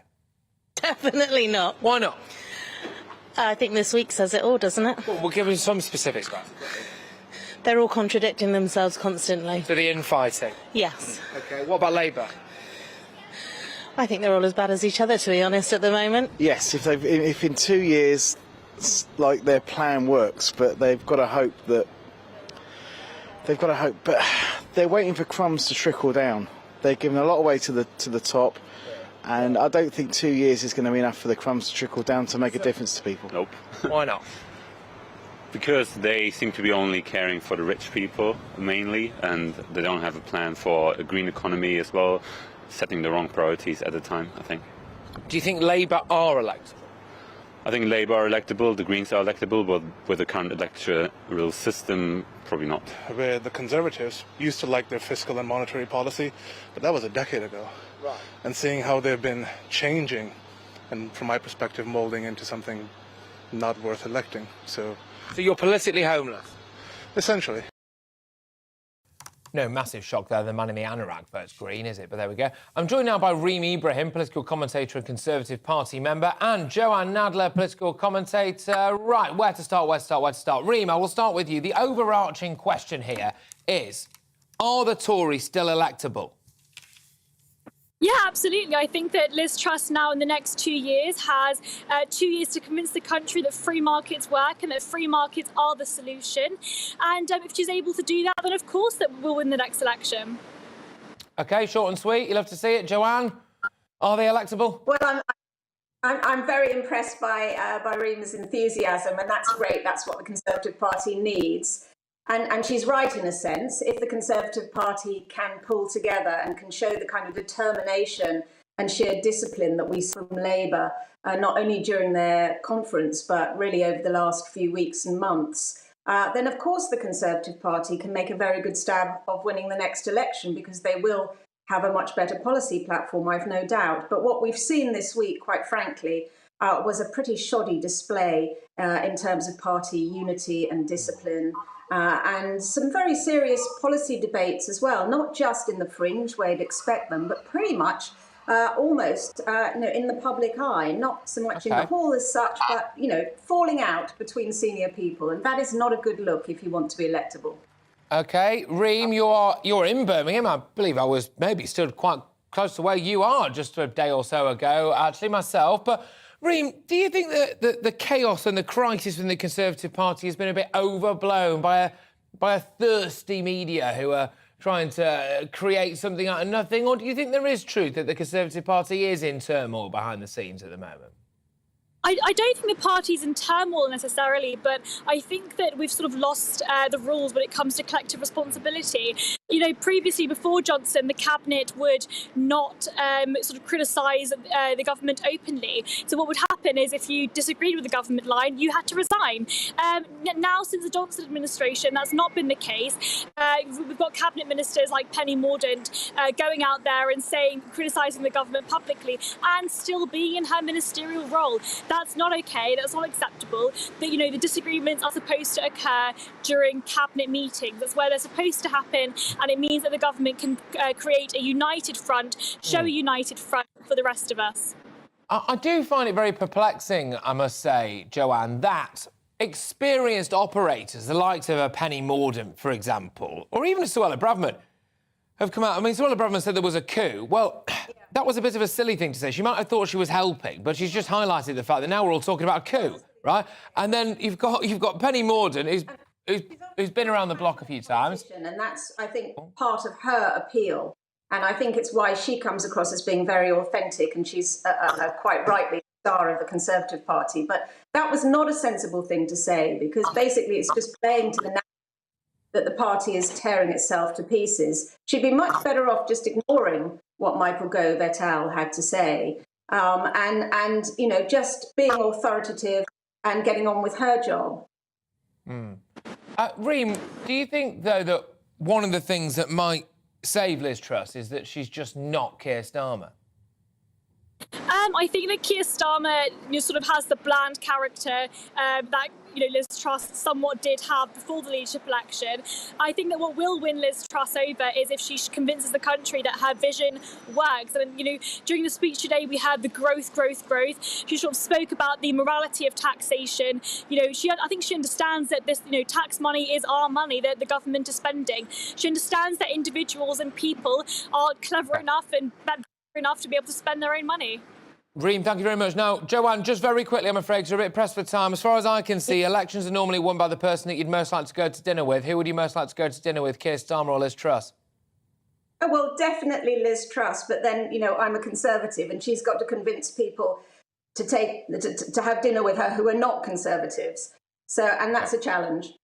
Well, both of you, thank you very much. Really enjoyed that. Great stuff. That's Reem Ibrahim there, political commentator, Conservative Party member, and Joanne Nadler, political commentator as well, just discussing whether or not the Tories are still electable. Your views, of course, we've still got a couple of years till the next general election, probably, unless something manic happens, but let's not rule that out. Anyway, moving away from that, new research by scientists has showed that people who have transitioned from male to female maintain a better heart and lung capacity even 14 years after taking hormone therapy. The study also found transgender women were around 20% stronger. So people who were born men, now women, 20% stronger, right? Shock horror. These findings are likely to increase pressure for trans women to be excluded from female sports because they have an unfair physical advantage, at least it would appear. So anyway, joining me to discuss this is transgender teacher and journalist Debbie Hayton. Debbie, thank you very much. Do you think studies like this will go a long way to highlighting the fact is that no matter how anybody feels, there is a physical difference between men and women? Well, of course there's a physical difference, isn't there? We've just been asking... I think we've been asking the wrong sort of questions. We've been saying... We've been talking about why should we be excluding trans women. What we should be saying is, why did anybody ever think it was a good idea to include male-bodied people in women's sports purely because they had low testosterone? We would never let male-bodied people in for any other reason. So it's just, everything has come down to the testosterone. And there's more to being male or female than your blood testosterone, clearly. No, there is indeed, actually. And can I ask a bit about you, really? I always enjoy talking to you, actually, Debbie. And you are obviously a transgender yourself, transgender teacher and journalist. When stories like this come out, I mean, why do people, do you think, that do transition particularly want to compete in those sports? Because some would say, actually, it is potentially doing their cause a bit more harm. Is it a bit selfish to actually want to compete in those sports? I don't know. What do you think? Well, it's completely the wrong approach, isn't it? To say I want to take those places from women. What we should be saying as trans people is that we've had a psychological condition that's caused a lot of distress. We've transitioned. We've done something quite remarkable. But the aim should be to get on with life, get on with our jobs, get on with bringing up our families. That should be the plan. Not saying, can we take places on women's sports teams? Can we take prizes in women's races? No, we should leave those to women. That's interesting. Is it a kind of having your cake and eat it type attitude that some of these people have? Because, I suppose maybe they see it as trying to smash down an extra barrier in order to be deemed to be completely a woman now. They've been allowed to transition. They've gone through it all. As you said, that's something in itself quite remarkable. It's only really, for want of a better phrase, the full Monty, if they can compete in the 100 metres as well. Well, yes, you're right. It does come down to identity and affirming that identity. That seems to me to be the goal. But really, we should be stepping back and looking at the wider picture here as to how we can contribute to society, fit in with society, without taking places from another group, which is what's been going on here. Just very quickly on this one, Debbie, do you think there's been a total suspension of logic, which is now pretty undeniable? If you're just joining us, this is the news that basically men who transitioned into womanhood had a better heart and lung capacity, even on average, even 14 years after taking hormone therapy. And I mean, it's a remarkable stat that now when people go, you know, there's no difference between men and women. They just literally can't say that anymore, can they? Yes, the logic's been thrown out the window, Patrick. And when I'm helping my wife carry furniture around the house, I still pick up the heavy end 10 years later. That's common sense, and that's the way we live. Debbie, fantastic stuff. Great to have you back on the show. I'll talk to you again very soon. Really, really great. Debbie Hayton there, who is a friend of the channel, it must be said, as transgender teacher and journalist. So, right, goodness gracious me, what's that time? It's just approaching 5 to 6, which can mean one thing and one thing only. Up next, it's Jubes & Co. with Michelle Dewberry, who I'm very pleased to say is right here in the studio. What have you got coming up for us? Hello, Patrick. Yes, the Tory party conference is over. What did we learn? Were people convinced that needed to be convinced? Come on now, I say it's time to put all the squabbling aside, unite behind Liz Truss and let's move forward as a country. Is it going to happen, though? We shall see. So we'll be looking back at all of that. Also, strikes. The Tories want to make it harder for people to go on strike. Is that the right decision or the wrong decision? And we all know by now that the World Cup is going to be held in Qatar. Lots of people, though, Patrick, are rightfully and understandably criticising much about this decision, about it being in Qatar. We've seen things like manufacturers of kits saying, right, I don't want my logo on the kit that I'm manufacturing to be in Qatar as a protest to some of these controversies. But I can't help but notice, Patrick, how many people that are criticising Qatar seem to be making money from their involvement in it. Now, surely, if you're that bothered about the controversies, why not boycott it? Yeah, you're spot on. I'll tell you what, I'm going to be watching this. I'm not going to go home, even if I could. I mean, the strike's on, but I'm not going to go home. I'm just going to sit here and watch that show. Michelle, thank you very, very much. Great, as always. Michelle Dewberry there. Make sure you tune in for that for Jubes & Co. Well, look, ladies and gentlemen, it's great to be back in the studio. I've enjoyed reporting to you from, I was at Labour Party conference in Liverpool, I was at Tory Party conference in Birmingham. We had an action-packed show there that included everything from deporting foreign criminals to actually launching a rocket up to the moon. Somebody did email in gbviews@gbnews.uk saying maybe we could kill two birds with one stone there. I tend to agree with you, but I couldn't possibly say it on national television. I'll be back at 3 p.m. tomorrow. Before that, it's your weather. Alex Deacon here with your latest weather update. A blustery Wednesday, and tomorrow will still be pretty breezy. There'll be sunny spells for most and a few showers, particularly in parts of the west. We've got this area of low pressure just clearing away to the northeast, this trailing weather front that brought quite a bit of rain earlier on, but it is scooting away, and then we're left with, as I say, showers coming in. Plenty of them this evening across northern England, Scotland and Northern Ireland, some coming into Wales as well. But actually, for most of Wales and Northern England, the showers tending to fade.